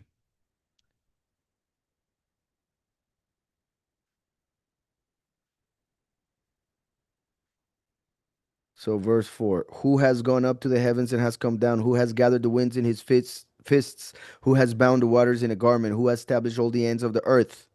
Who four times representing Yahushua, the who is like Yahweh. Yahushua, the four, because he is the Dalet. He is the letter Dalet. He is the door, the Dalet in Hebrew. Numerical value 4. And then he says, what is his name? What is his name? And like I mentioned, that is Ma Shemo. If we go to our calculator for numerical values in Hebrew, you will see that Ma Shemo has the numerical value of 391. Ma Shemo. What is his name? The question has the numerical value 391. Now, if I delete that and I write the name of the Messiah, Yahu Shu A, we get 391. So the answer is in the question. The question and the answer are the same numerically, like in gematria, right? So what is his name? Yahushua. 391 equal 391, of course. Okay, so now we are in Isaiah 40 where it says, Mi bara ele.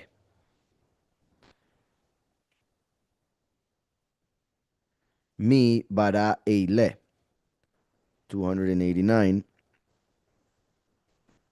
And if I write it here, who created these? All right. So now follow me, please.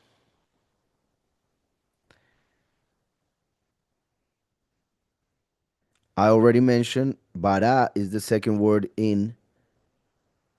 um in Genesis 1:1. Bara, he created, right? The word bara right here, as you can see, is right in the middle. Mi bara ele. So the creation, and I hope you follow me here because I'm saying very powerful things.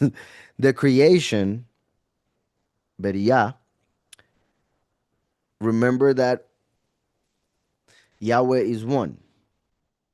So he began the creation with the letter Bet, which has the numerical value of 2. Because since he is one, once he created something else, that would be 2. And that something else is creation. And creation is separated in 2 because it is a reality of duality, right and left, above and below, cold and heat, and everything else, right? Just like first and last. So Yahweh created this reality of duality, and that's why he who is one said, I am the first and the last, because he will manifest twice in this reality of twos. So since he is Yahweh the one who would manifest as first and last on the earth, which is the creation of two parts, then he had to separate himself into two when creating. That's why he contracted himself in order to create. So in the question, who created these, we find that bara created is right in the middle, separating the word me and ele. If we take ele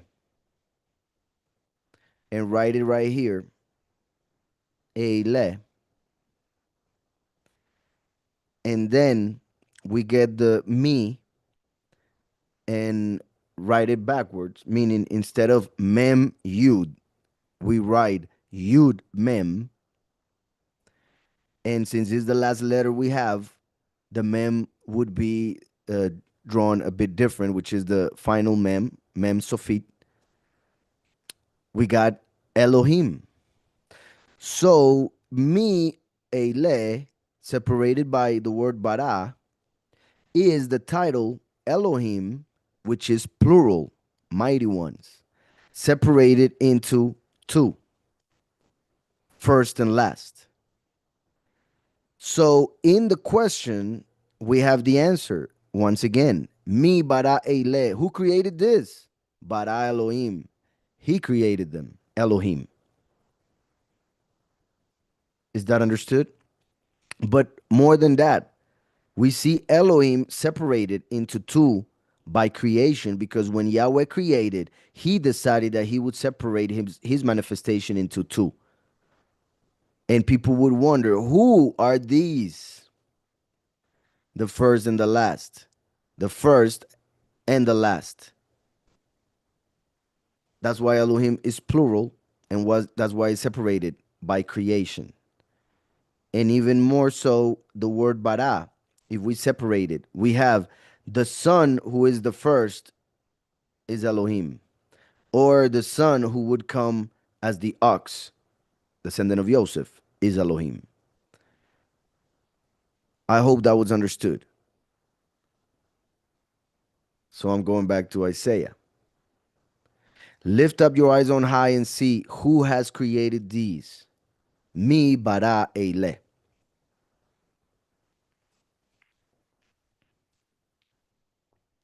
He is bringing out their host by number. He calls them all by name, just like the last calling the sheep. Yahweh here is talking about himself as calling the stars, but remember that he was mentioning earlier how he would come as a shepherd, and the shepherd calls his sheep by name. Well, it was up here. The shepherd calls his sheep by name right there. So now Yahweh talking about the stars, he mentions how he calls all of them by name. So it is like the shepherd, the last coming and calling all the chosen few by name, who are the sheep. But then they become the bride. And when they become the bride, in Revelation 19, they also become the hosts of the heaven, the army. He is bringing out their hosts by number. He calls them all by name, by the greatness of ability and potent of power. A man is not lacking. Ish lo nadar. Neadar. I'm sorry.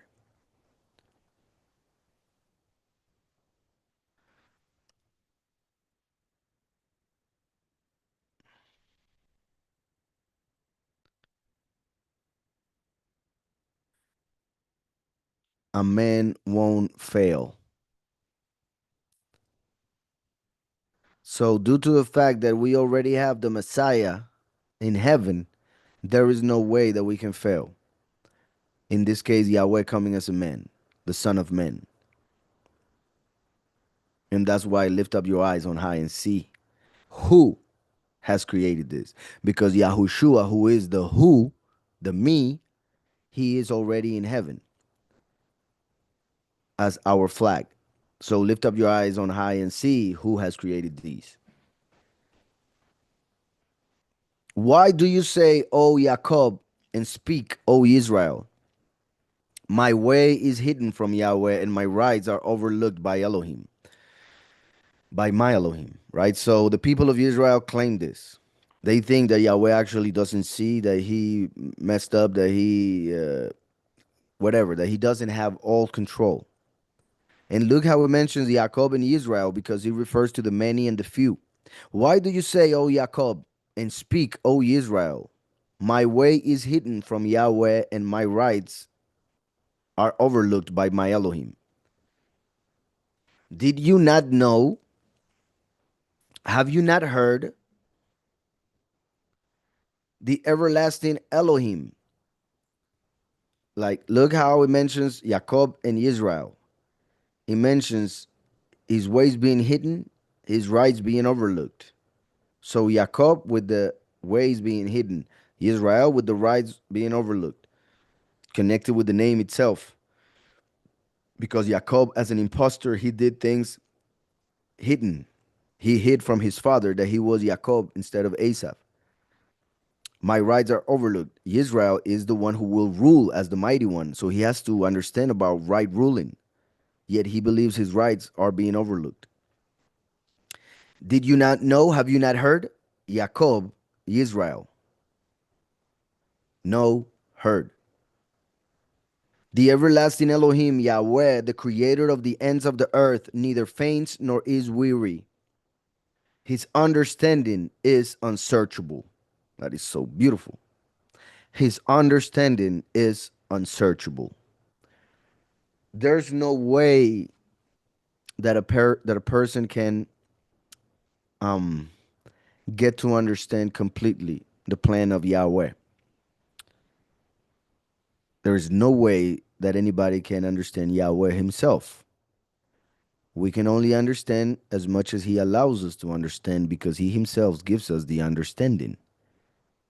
So we can only understand what he wants us to understand and what we need to understand according to his purpose. And that's what we need to understand. So what is amazing is that there are so many people who think they can understand better than Yahweh or that they understand this reality better than its creator. Now that is amazing.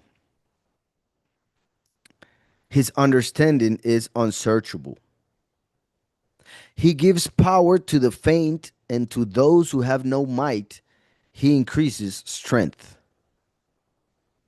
Even youths shall faint and be weary, and young men stumble and fall. But those who wait on Yahweh renew their strength. They raise up the wing like eagles. They run and are not weary. They walk and do not faint. They raise up the wing like eagles, just like we see in Revelation 12 regarding the chosen few who will be harvested during the transformation. They will receive eagle wings and will fly away to their prepared place, away from the beast, away from the serpent, confirming the time to which this chapter is referring and showing how powerful it is because it actually reveals a lot of things. So I hope it was all understood by you guys.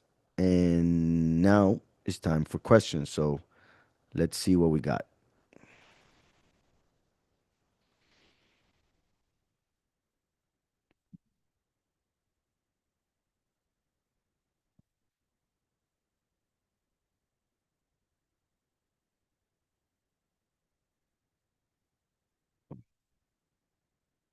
I think I closed it. So I hope I don't lose any questions. If there are any questions that were written and I don't read them, please write them again. So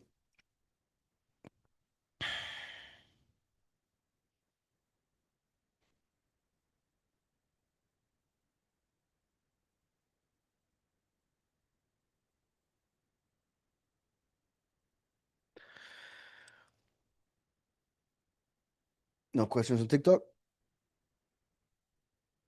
Oh, come on. One question in Spanish, TikTok. I wonder why that happens, really.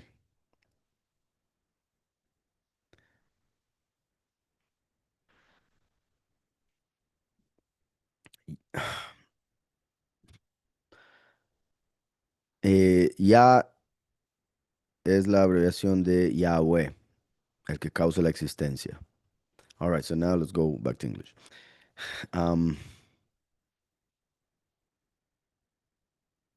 in my local town, the army just got here to maybe jump to Mexico, World War III. I didn't understand what you meant, Carlos. I don't know what you're saying. The army just got here to maybe jump to Mexico, World War III. Well, I don't know, brother. I don't know where you live, first of all. Second of all, I don't know if you're talking about ICE or I don't know if you're talking about the army. And why maybe they're going to do something with the cartels, as the Trump has been saying. But anyways, I'll continue.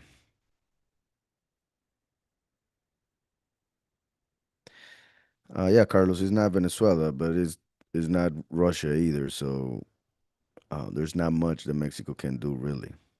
The cartels can do more than the government, I think, honestly. Sadly, but honestly, with all due respect.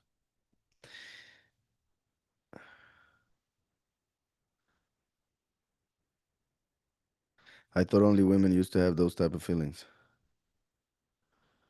Well, I wonder what feelings, sister. I don't know if intuition or what you meant, but maybe intuition.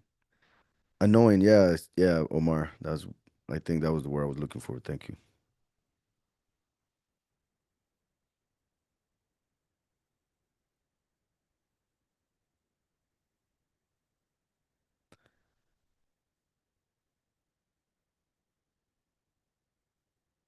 What was the significance of the number four? Like I mentioned, the numerical value of the fourth letter is four, and it is the Dalet, which represents a door. Yahushua said, I am the door. So it represents an entrance to a different reality, a different level, different dimension. It represents also the four corners of the earth. It represents the four worlds of creation. It represents the four levels of interpretation. It represents the four letters of the name of the Creator Yahweh.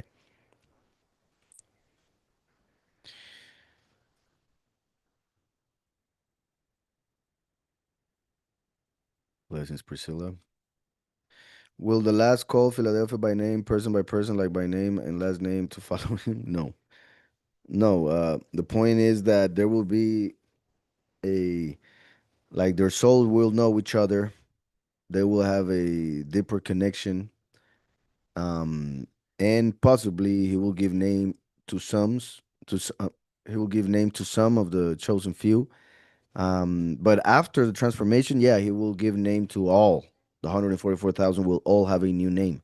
But before his death and resurrection, no, he won't be calling everybody by their own name like that. The point there, when it comes to that time, is the fact that just like the sheep know their shepherd, the shepherd knows his sheep. That is the point of he calls them by name, no meaning he knows them intimately, for they are his. Even though in this reality it all seems separate, we are one.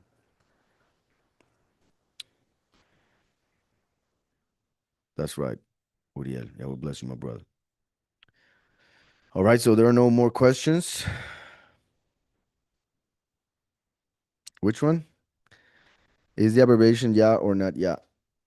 Why is the abbreviation Ja and not Ya? Well, is Ya, but you write it with J because some people learned it that way, but that's not the right way to pronounce it because the J wasn't created until the 17th century. So the best way would be with a Y instead of a J. But in reggae and all of that, they use a letter J. Um,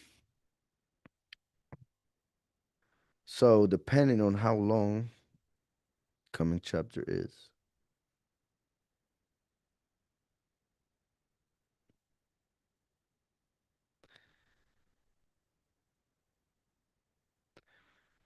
29 verses.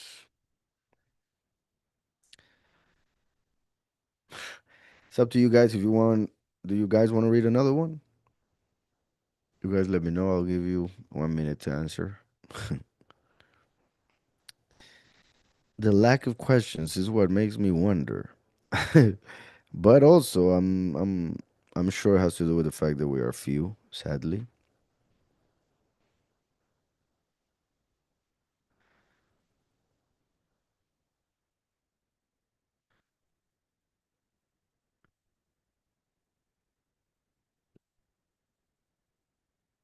However, of course, don't ask just to ask because if you understand everything, well, thank Yahweh, right? But yeah. And what was the union of four plus two? Six. I don't know what you're asking me, brother. I don't know if you're asking me what I was saying regarding that.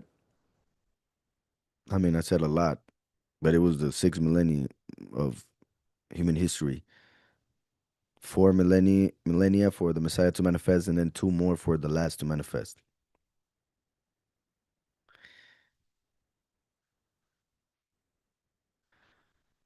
All right, so let's read another one.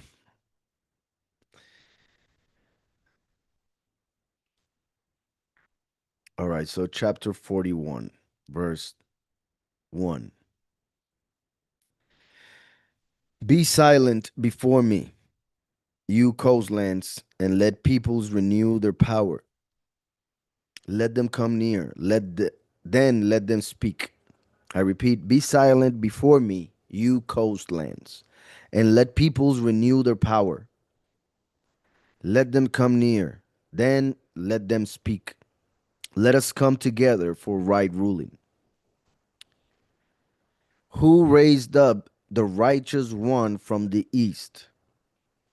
So now, remember that In the previous chapter, chapter 40, we read about the coming of John the Baptist to prepare the way. I explained all of that a little bit. And also, we read the entire chapter showing and seeing how it mainly referred to the end of time and when Yahweh would manifest himself as the last. So now in chapter 41, that continues. Remember that the chapters and the verses were added later. So the revelation is continuing right here. So it is referring to Yahweh manifesting on this earth. So it says, who raised up the righteous one from the east, called him to his foot, gave the nations before him, and made sovereigns submit to him. He gave them as the dust to his sword, as driven stubble to his bow. Okay, so several things to mention here. First, let me go and read another version of this, verse 2.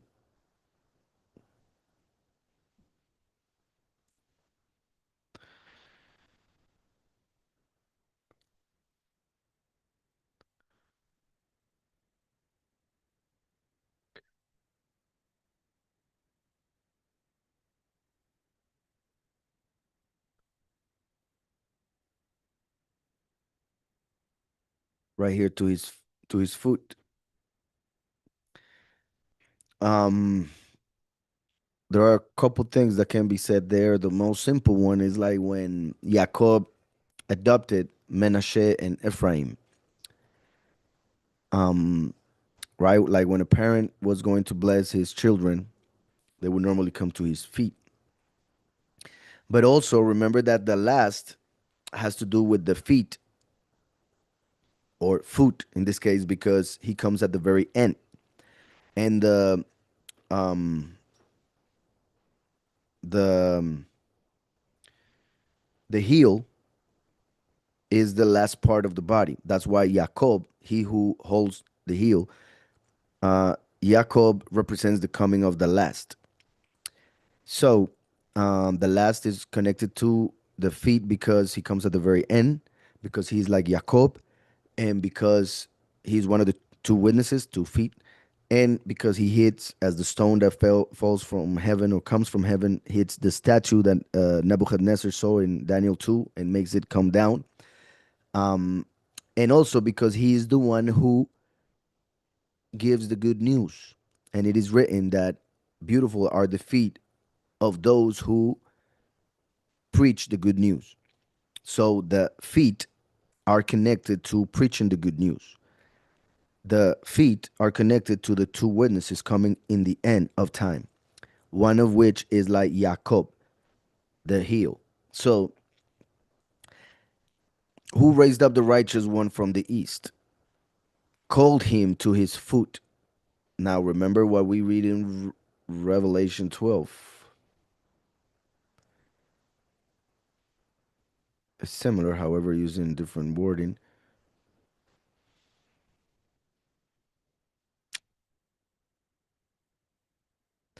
Chapter 12, verse 5, it says, and she bore a male child who was to shepherd all nations with a rod of iron. And her child was cut away to Elohim and to his throne.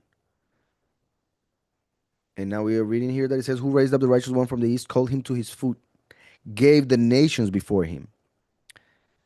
What chapter 12 said?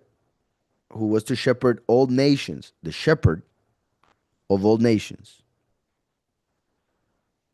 Called him to his foot, gave the nations before him, and made sovereigns submit to him.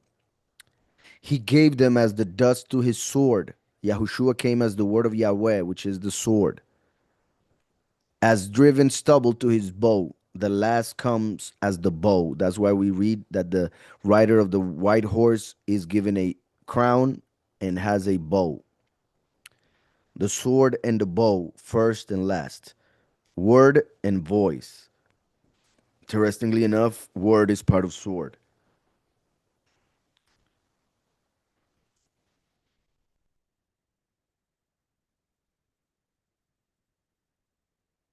He pursued them, passed over in safety by a path. Listen to this, by a path that he had not gone with his feet. This is wonderful and powerful and amazing when we think about the manifestation of it in the end times, because it is talking about how Yahushua came and became the way of Yahweh. But throughout the past 2,000 years, there was an apostasy. And our parents were born in that apostasy and they were taught falsehood, just like their parents were taught falsehood. So we were taught falsehood. And then we started walking through a path that we were taught, but was not the one that Yahweh gave us. So then, when the last realizes that he is in falsehood, that nothing in this world is as they say, then he is guided by the spirit of Yahweh towards the true way, which is Yahushua. And then he begins to walk through a way that he did not know before. So, another way of saying it, most of us were Christians for the longest, right? But then Yahushua came to our lives and we began to walk in the truth. And all of a sudden, it was a completely different path than the one we knew. It is a path that um, was completely new for us, just like we read here. He pursued them, passed over in safety by a path that he had not gone with his feet. Who has performed and done it, calling the generations from the beginning? So powerful that Yahweh talked about the Son of Man from the very beginning. And why do I mention in this case the Son of Man instead of Yahushua the first? Because remember that Yahushua the first, he came through a virgin. So if you have the power to come through a virgin, really nothing should be a marvel to you or to anybody, like in the sense of my point is, if Yahweh says, yeah, I'm gonna send my son through a virgin because I have that power, then he can do so whenever he wants, whenever, however, right? Because it's all about power, showing his power. A virgin conceives, that's power. But when it comes to the Son of Man, is a human being that would come in the end of time after 6,000 years of people intermingling, right? From Adam and Eve, 6,000 years later, all people mixing their genetics in order for all the people of the world to inhabit it. And now we are about 8 billion people, according to some. And Yahweh is saying, who has performed and done it, calling the generations from the beginning? Yahweh knew about the manifest. I mean, when we know Yahweh at least a little bit, nothing should surprise us either. Like, how did he know? Because he's powerful. He knows everything. He is eternal, so time doesn't. I mean, doesn't control him. He controls time. So, in that sense, it's not surprising at all either. But when it comes to our perspective, I repeat, if Yahweh would come through a virgin, then it is not surprising because he can come whenever he wants. But when he talks about one coming through a regular relation between a male and a female, after so many male and females got together for 6,000 years, and he knew about one person, a specific person who would manifest and fulfill what is written in these chapters, calling the generations from the beginning. So he's talking about how powerful he is because he is talking about the generation of the end from the very beginning of the generations. And from that generation of the end, talking about one person and then 144,000 amongst 8 billion. So 0.02. Who has performed and done it and calling the generations from the beginning? I, Yahweh, am the first, and with the last, I am He. I love this chapter, as you guys know. I already explained the first part. Now we're going with the second.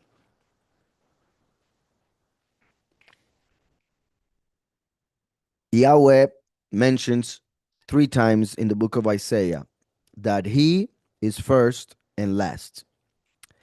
Of those 3 times, this is one in which he says it a bit different, not directly saying that he is the first and that he is the last, but in this case, saying that he is the first and that he will be with the last. All right. So, why did he have to say it this way this time?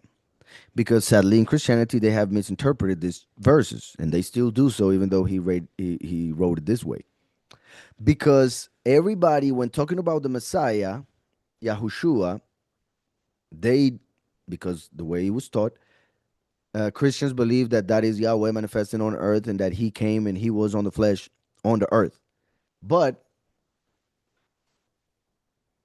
but the um, the second manifestation hasn't been taught in Christianity, and they have a very different interpretation of it. Basically, the rapture. So him not coming to the earth, but just passing by in the sky, taking everybody away with him. Right. So that's the idea that they have. So that's why Yahweh had to write this verse this way, saying, I, Yahweh, am the first. Yes, I, Yahweh, am that first manifestation that is Yahushua 2,000 years ago. But then he says, and with the last, I am he. Meaning, and just like I was with those disciples in the beginning when that first manifestation happened, so will I also be with those who are in the last generation. And with the last, I am he. He not only comes for the last, he will be with the last, meaning he will be on earth with the last generation, being one person, he. I hope that's understood. So, three times he says it. This is one that clears it as they, meaning that he would be with the last generation on earth physically, just like he was physically 2,000 years ago as Yahushua on earth, who has performed and done it. And look how amazing. Who has performed and done it. Because when it's going to manifest as the last, he has done it already 2,000 years ago. Calling the generations from the beginning. I, Yahweh, am the first, and with the last, I am he. And remember that the name Yahweh in pictographic, you can see the two people saying, hey, because the letter hey in pictographic is a person calling attention. So Yahweh, the name itself, shows that he would manifest as two people, first and last, the Yud and the Vav. You can even see that the Vav is a continuation of the Yud. So the letter right here that goes all the way to the bottom is the other half of the Yud, which goes to the half.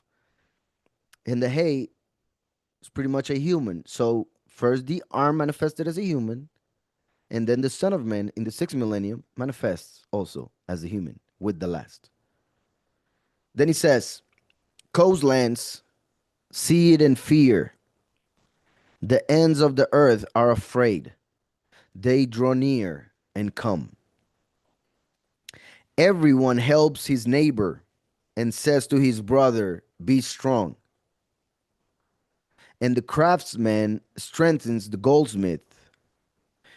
Sadly, right, in this false doctrines of the world, they help each other, but they support each other as long as they are all in the same falsehood, as long as they all go down together. So you might see something similar to love. Obviously, I'm not saying that there's no love at all. I'm just saying that there is a lot of manipulation and a lot of falsehood within those doctrines that many people think is true love. And the craftsman strengthens the goldsmith. He who smooths with the hammer inspires him who strikes the anvil, saying of the joining, it is good. And he strengthens it with nails, so it does not totter. But you, Israel, are my servant, Jacob, whom I have chosen. Yahweh speaks this way because he refers both to the last as a human being, as a individual, but also to the chosen few as one body. The Israel are the few, Jacob are the many. But remember that originally Jacob was a human being who also received the name Israel. So that represents a human being who has two names and who is the leader of the few and the leader of the many. So when Yahweh speaks about Israel and Jacob in this way, in the singular, is talking about one person and then his people. But you, Israel, are my servant, Jacob, whom I have chosen, the descendants of Abraham, who loved me,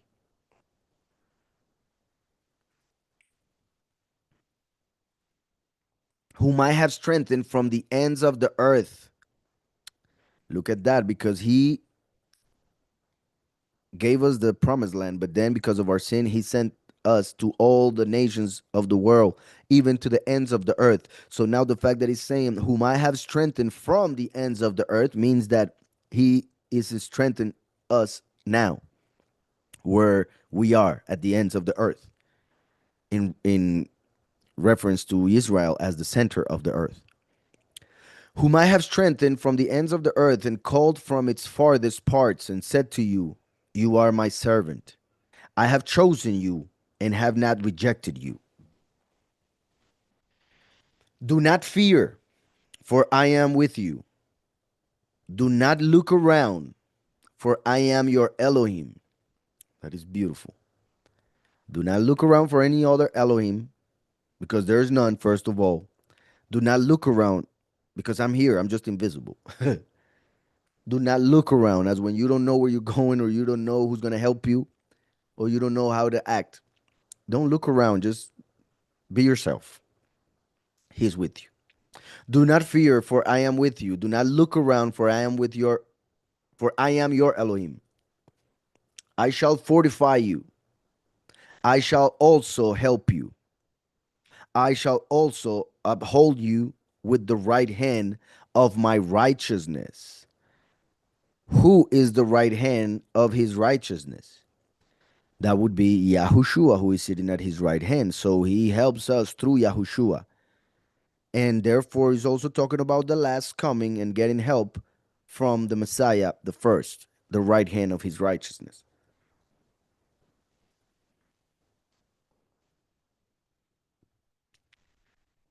See, all those who raged against you are ashamed and blush.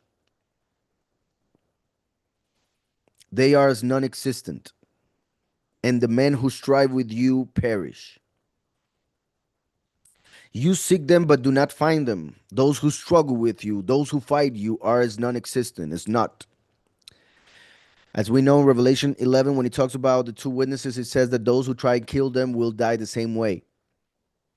So part of it is what we read here, but it's also talking about the chosen few and the many. The fact that Yahweh will protect even those who will be killed for not accepting the mark of the beast, but they will be resurrected, and then they will seek for their enemies, and they will not be anywhere around. They will be in the lake of fire, as if they had not existed ever. See, all those who rage against you are ashamed and blush. They are as non-existent. But look that it says as non-existent. It doesn't say they are non-existent, because they will enter a reality that is even less than this one. And if this one is vanity, we cannot imagine that one. So that one is as non existent. And the men who strive with you perish. You seek them, but do not find them. Those who struggle with you, those who fight you, are as non existent, as not. For I, Yahweh, your Elohim, am strengthening your right hand through Yahushua, who strengthens us. For I, Yahweh, your Elohim, am strengthening your right hand, saying to you, do not fear, I shall help you. Blessed be Yahweh. Do not fear, I shall help you.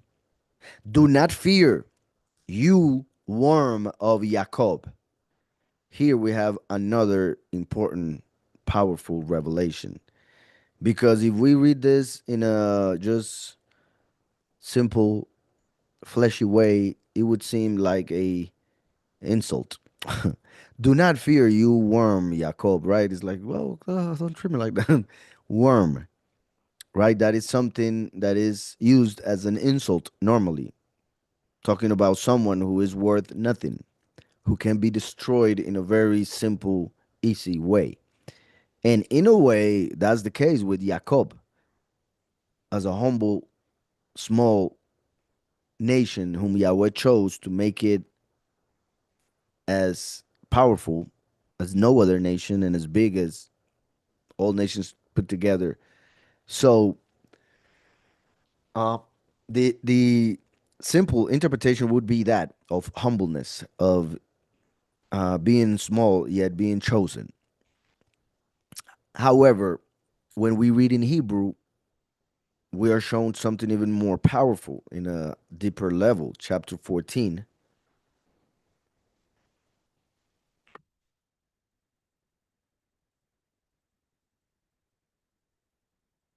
Do not fear, worm of Jacob, Tolat, worm of Jacob, Tolat. So we have the Tolat right here, worm. But it is not just any worm, it is a type of worm.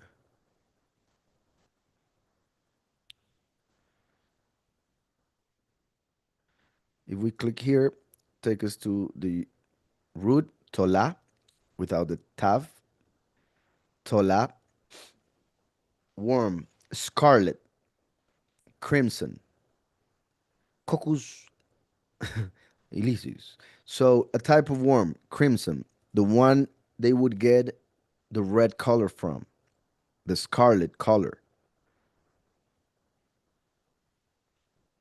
Um,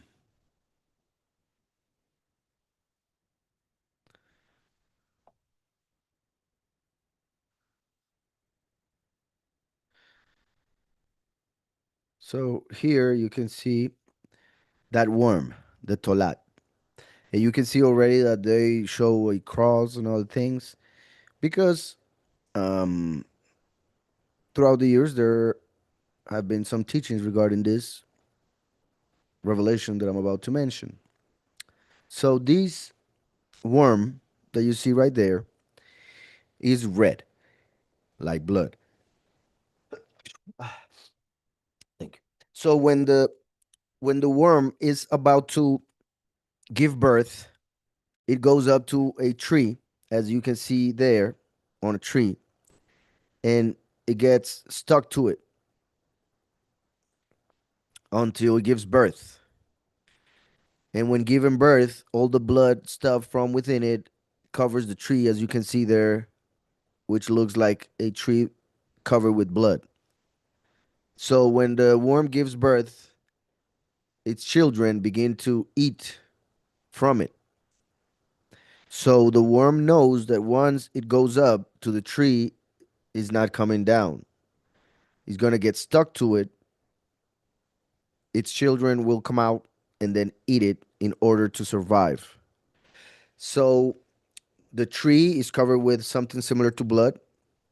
The mother itself gives itself as the food for its children to continue living. After 3 days, that which looked like blood turns completely white and like a powder that the wind takes away. So the crimson worm, the tolat, is actually a prophecy in nature of the fact that the Messiah would come and he would be nailed to a tree, to a wooden cross, and he would become the food that we would have to eat for us to receive eternal life. He would give his flesh to us. And after dying and giving his blood, he would rest for 3 days and then be raised up and taken to the Father by the wind, by the Ruach HaKodesh, completely separated from sin, therefore completely white. So the Tolad is a representation of the Messiah. And in fact, if we look at the word Tolah, as you see there, and I repeat that Tolat is because of the way Hebrew is written, the Tav is added right there in that context. But Tolah, if we look at it word letter by letter, remember that in the pictographic, the Tav is a cross. So the tav represents a cross. So I just explained how the worm dies, giving birth, becoming food by being stuck to a tree. All of that a representation of the Messiah, how he died to give his flesh as the good news for our eternal life, forgiveness of sins. But even in the word, when we read it letter by letter, according to the symbolism of each letter, and there are more symbolism that take us to a lot more revelation, but I'll keep it short. We have that to the cross, the Son of Man will be nailed for his teaching, giving us authority so that everybody can see the water that would flow from him, the water of life. So on the cross, the Son of Man would be nailed for what he taught, so that he would become a fountain of living water.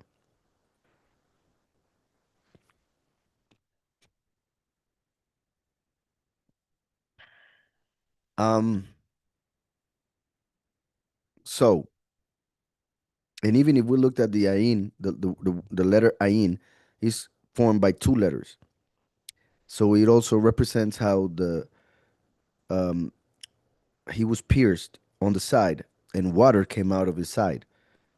So the ayin can be seen as the heir to the throne being pierced on the side by the sword. In this case, well, I know it was not a sword, but the letter that is stuck on the noon to make the ayin is as a sword to cut.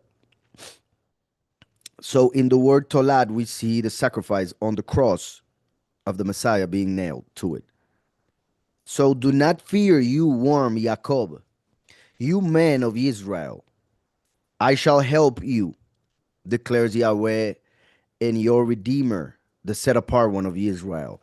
Now, this is important as well because Yahweh is the Redeemer. So one can read this as declares Yahweh, who is also your Redeemer. But we can also read it as declares Yahweh and Yahushua, who is your Redeemer. Declares the last and the first. Declares the Father and the Son to the last, etc. There are several ways to see this. The set apart one of Israel. See, I shall make you into a new threshing sledge with sharp teeth. The last comes to destroy the earth, but in order to sow the seed so that it will give fruit to the Father as he expected it during the coming 1,000 years. See, I shall make you into a new threshing sledge with sharp teeth. Let you thresh mountains and beat them small and make hills like chaff. You winnow them with wind. You winnow them, the wind lifts them up, and the whirlwind scatters them. But you rejoice in Yahweh and boast in the set apart one of Israel. Remember that we shouldn't boast about anything. But if we're going to boast, we should boast about the fact that we know Yahweh, the true mighty one, who is merciful, righteous. So that's why he mentions that he will boast, because the last will boast about knowing Yahweh. And they will see that as boasting about himself. And that's why they're going to hate him. So, and boast in the set apart one of Israel. When the poor and needy seek water, and there is none. Now, you see how we mentioned that right after Tolat, which referenced the death of Mashiach in order to give us the water of life, as he mentioned it to the Shomroni, the girl from Samaria, whom he met at the well. When the poor and needy seek water, and there is none, and their tongues have failed for thirst, I, Yahweh, do answer them. I, the Elohim of Israel, do not forsake them. So it's also talking about the 2,000 years of apostasy, which is pretty much a desert without water of life because they stopped worshiping Yahushua. So when the people are dying of thirst in the end of times is when Yahweh manifests as the last. Interestingly enough, verse 17, numerical value of Tov, which represents the last.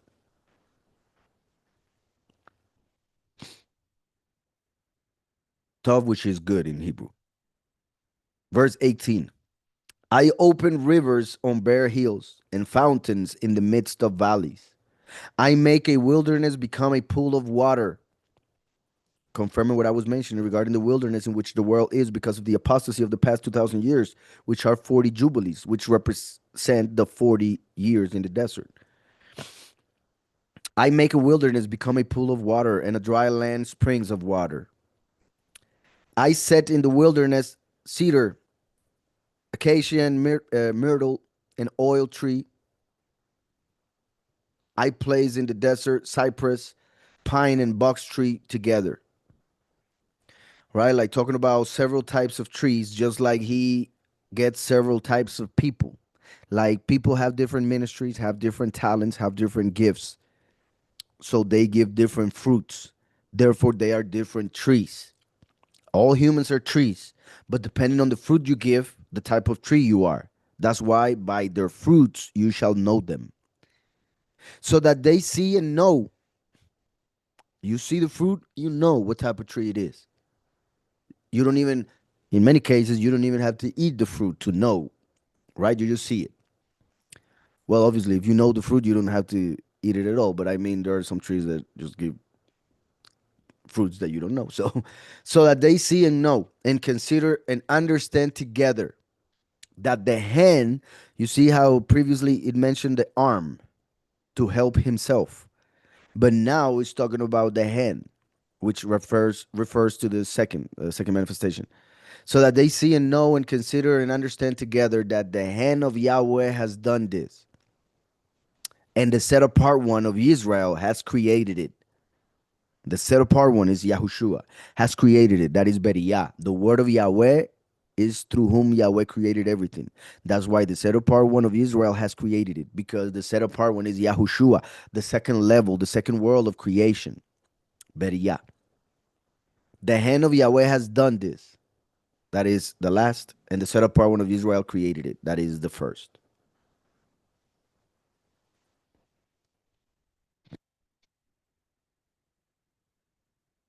Present your case, says Yahweh. Let your strong ones come near, says the sovereign of Jacob. Let them draw near and declare to us what is going to take place. Let them declare the former events, what they were, and we consider them, and know the latter end of them, or announce to us what is coming. So, since Yahweh is trying to show us the fact that only He knows everything to the T, He knows every single detail that would manifest during human history. So that since He is the only one, He is the only one that can tell us the future in detail without missing one point, and that's how He shows that He is the true mighty one, the eternal one. However, there are fallen angels that try to do that, and they deceive a lot of people, but they always miss. Well, they end up failing in some way or another at some point. I'm just saying that because there will be people or fallen entities that will claim to be able to tell the future, but only Yahweh can truly tell the future from the beginning. He can tell the end, I repeat, without making one mistake. So that's why he is basically daring everybody, humans, angels, spirits, demons, every creation, every entity who can think, and he's telling them, go ahead, I dare you, tell me the end, tell me what's going to happen. Basically, to show us that he is the only one that can do that. Let them draw near and declare to us what is going to take place. Let them declare the former events. Not only tell us the end, tell us also the past, what they were, and we consider them, and know the latter end of them, or announce to us what is coming. So Yahweh is saying, either way, tell us what happened, or tell us what is going to happen. If you tell us what happened before, we will know what will happen afterwards, because that's how history works. But at least tell us something. Declare the events that are going to come hereafter, and we know that you are mighty ones. You see, so Yahweh is telling the angels. Tell us the end so that we may know that you have power. So, a way to show power is to reveal the end from the beginning. Declare the events that are going to come hereafter, and we know that you are mighty ones. Yes, do good or do evil, and let us be amazed and see it together. I love this verse. Yahweh Himself is telling any entity that exists, tell us the past or tell us the future. Tell us something. Do something. Do good or do evil if you can. Do whatever, but do something to show that you have power, because power is doing, right? If you are able to do something, you have the power to do that something. So Yahweh is teaching us that evil has no power. Evil is an illusion created for it was needed for this reality of vanity, which is a synonym of illusion. So Yahweh is telling all of those entities that think they are too wicked and that think that they can go against the will of Yahweh, and that think that they can control and put the people of Israel through what they have put them through in the physical, in that vanity of this reality. Yahweh is telling them, do something, do good or do evil, and let us be amazed, right? Yahweh is saying, I will be amazed if you're able to do anything, because Yahweh is the only one who has power, and He is the one who gives power to do to anyone who does. So, do good or do evil, and let us be amazed and see it together. Thankfully, no matter how much pain we go through in this reality, no matter how much the enemy attacks us, when everything is said and done, we will be laughing together and happy that everything happened the way it happened, because it got us there where we will be laughing, looking back, satisfied about every single thing, good and evil, that we experience. Obviously, being there with Him. That will not be the case of those who are in the lake of fire, of course. Declare the events that are going to come hereafter, and we know that you are mighty ones. Yes, do good or do evil, and let us be amazed and see it together. See, you are of naught, and your work a breath. He who chooses you is an abomination. Those who choose idols are an abomination, like the idols they adore. Those who worship fallen angels, spirits of divination, who claim to tell the future, they are an abomination. And that's why the false Messiah is called the abomination of desolation. And it is the idol that the world will worship and choose, as they have chosen already. See, you are of naught, and your work of a breath. He who chooses you is an abomination. I have stirred up one from the north. It's beautiful. So he picked the righteous one from the east. That mainly is Yahushua, who came from the east. But when it comes to the last, that would mean that within the west, where he would be called from the east part of that continent, which is America. But the main interpretation, the most literal interpretation, is referring to Yahushua being called from the east of the world. When it comes to the last, from the east of America. I have stirred up one from the north. So he mentioned not only east, but now north. So in the north, the east part, he will be stirred up. I have stirred up one from the north, and he comes. From the rising of the sun, he calls on my name. From the east, he calls on his name. So Yahushua came from the east and revealed the name of the Father. When the last manifests, he is stirred up from the north of the continent where he is born. And when he is stirred up, he receives the name in order to call on the name from that part which is east and north of the continent. I have stirred up one from the north, and he comes. From the rising of the sun, remember that the last is the Son of Righteousness. From the rising of the sun, he calls on my name. from the beginning. And he comes against princes as though mortar, as the potter treads clay. So he's referring to him as the potter who will rule the nations with a rod of iron, as is mentioned. And he will treat the nations as the potter does with the clay.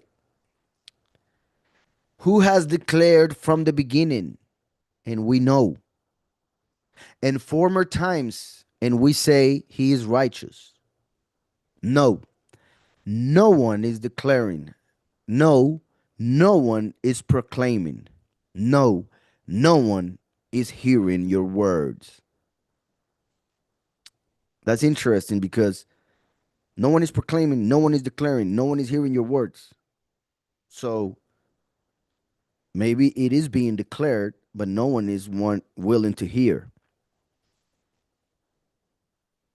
No one is declaring. There are a lot of people because of their experience, their little box in which they live. If they have not experienced something, they and I mean this is 99% of people. If they have not experienced something, it is their belief that no one has. And that's why a lot of people tend to say like, well, like when you tell them about the name, a lot of people say, and why doesn't anybody know about that name? It's like, why do you say that? I mean, there are a lot of people who know. You just don't know. You don't know. So since you just got to know, you think that nobody knows and it is just being revealed to you. So I'm saying that because the three things that are being said here. No, no one is declaring. There is no entity that is actually revealing the end. No, no one is proclaiming. There is no religion that is teaching the true doctrine. And then no, no one is hearing your words, talking to the prophet who's actually telling everything, but no one is willing to hear.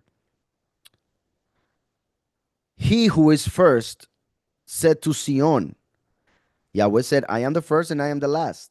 So now he's saying, he who is first, meaning Yahushua, said to Sion, see, see them. And to Jerusalem, I give one who brings good news. What did Yahushua the first say in Revelation 22:16? I am sending my messenger to give testimony of these things to the congregations. So now, he who is first, Yahushua, said to Sion, the congregations, see, see them, as in the two witnesses. And to Jerusalem, I give one, the witness like Moshe, who brings good news. And I see that there is no man, just like Yahushua said, when the Son of Man manifests, will he find faith in the world? And I see that there is no man, and of these there is no counselor, who, when I ask of them, answers a word. Right? Yahweh manifests on the earth and he asks around, and no one knows the answer to life. Even though Yahweh gave the answer in the scriptures long time ago, people don't care, people don't read them, people read them and don't understand it, etc., because they have a different spirit. And I see that there is no man, and of these there is no counselor, who, when I ask of them, answers a word. See, all of them are useless. Their works are not, their molded images are wind and confusion. They are spirits of Babel, spirits of confusion. So when people worship an idol, which they do in many different types of ways, when people worship an idol, they are spiritually confused. Not only that they are confused already as to go and worship an idol, but that the idol is a spirit that will confuse them and will lead them through falsehood while they think they are in a true doctrine being led to the creator of all, which of course they are mistaken because it is an idol that is leading them to perdition, sadly. And that's how the chapter ends. So now let's see if there are any questions.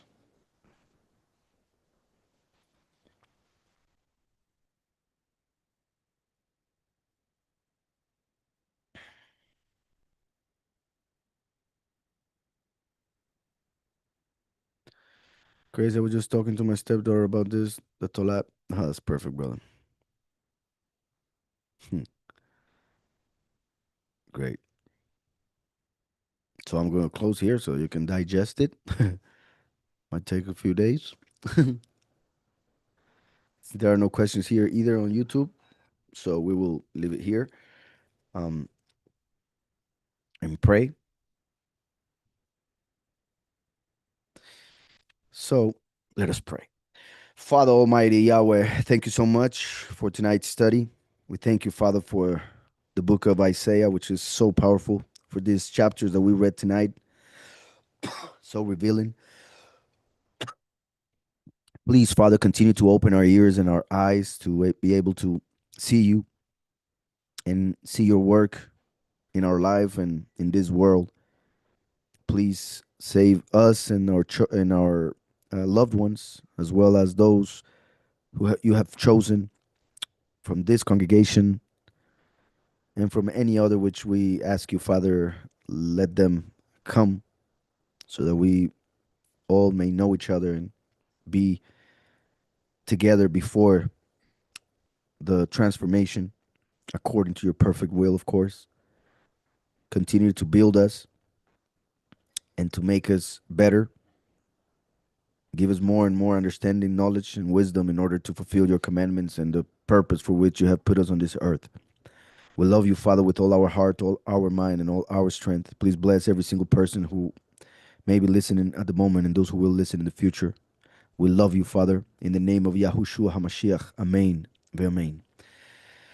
יברכך יהוה וישמרך, יאיר יהוה פניו ואליך בחונך, יישא יהוה פניו ואליך וישם לך shalom בשם Yahushua HaMashiach. Amen. Amen.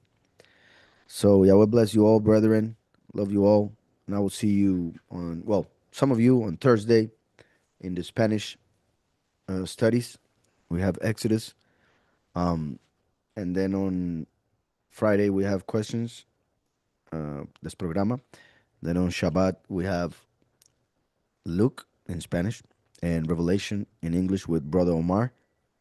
And I think, I don't know if he already finished it. He might start with Luke then. And then um, see you again next week with Isaiah 42. I have read it before, and I think I can't get how they get messenger or one who. What? I read it before, and I think I can get. I didn't get that, brother.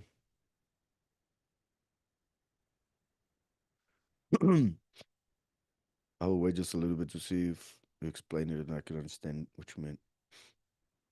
Oh, Carlos, what was your question? I said I saw that you wrote a lot and you deleted a lot, so I don't know what's your question. And I didn't see any question marks, so maybe you do it again. I did answer a question from you, so maybe you didn't hear it.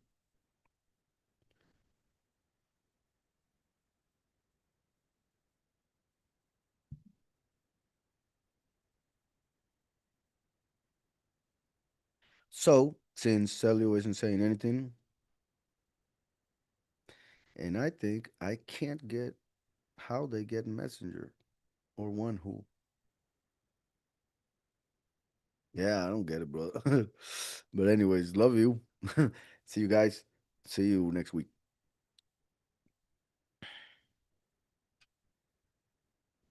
Can you break down verse 27? Oh, I already closed TikTok.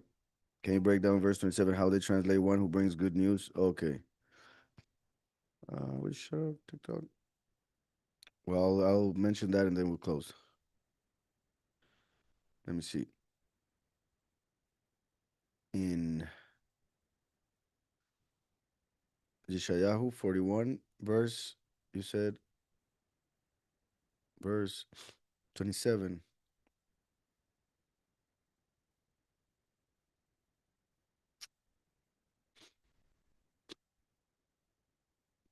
Sorry.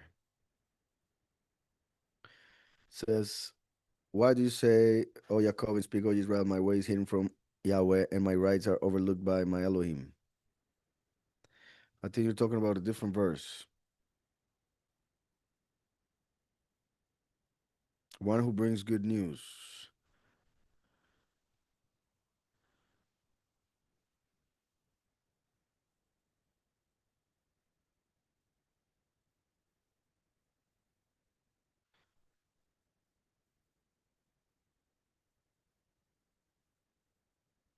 Were you talking about the previous chapter, brother? I think you were talking. Oh, I'm in at 40.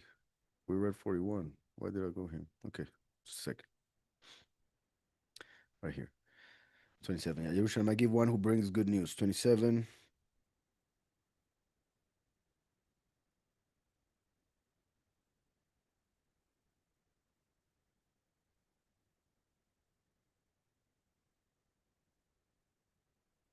So the verse says, the first to Sion, behold, oh, I am here. Um, and for Jerusalem, a giver of good news, or a um yeah, teacher of good news I will give. So I wonder what you have seen or how you're not getting it. Like May Bashair, or May, in this case May Basair, that is the fountain of Basar, a fountain of flesh or a fountain of good news, a source of good news I will give. Attain. Attain is from the verb natan, which is to give. So I will give. There's no question there. Mebasher, that would be a source of flesh. And remember that Yahushua gave his flesh as the good news, meaning his death brought us salvation. So Mebaseir would be a source of good news, therefore a teacher of good news. In this case, if we click here, what is going to take us is to the root of it, which is basar, not mebaseir, but basar. And it's going to tell us that it's flesh or good news. Here is saying good news, bird news. And if we, well, well, as you guys know, it's flesh as well, but this concordance is not connecting it, even though it is. Let me see if it shows it somewhere, somehow. Well, you guys know. Well, it's just all I got to do is like go back or forward, you see, and it says flesh. So you see the same word, news, same word, flesh. Basar is flesh, and basar is good news. So yeah, it's there. I'm not sure what you meant or what you saw or what you understood,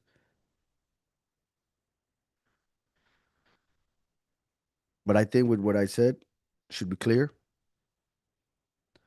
And well, Carlos, you didn't ask the question. If Mexico and Russia join World War III, and China, Mexico, Russia, China versus the USA, brother, what is the question there, brother? You see, you deleted the question, and now you're asking me again, but there's no question. What if they get? I mean, they will. It's just a matter of time. That is World War Three. That will be all countries against each other. So yeah, I'm not sure what you were trying to ask actually.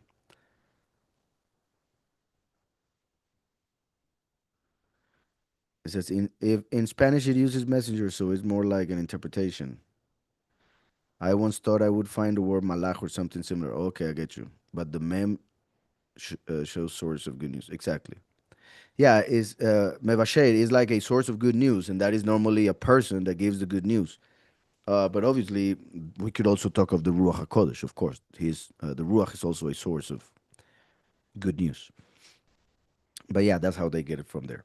And even we could say Mevaseir starts with a mem, and the mem is the first letter of Malach, of messenger. So a messenger of good news, Mevaseir. Like if we were to like really look into it. But anyways, I already prayed and said my goodbye. So I'll see you guys um, around next week. Some of you, and the rest of you maybe the day after tomorrow. Yahweh bless you all. See you around.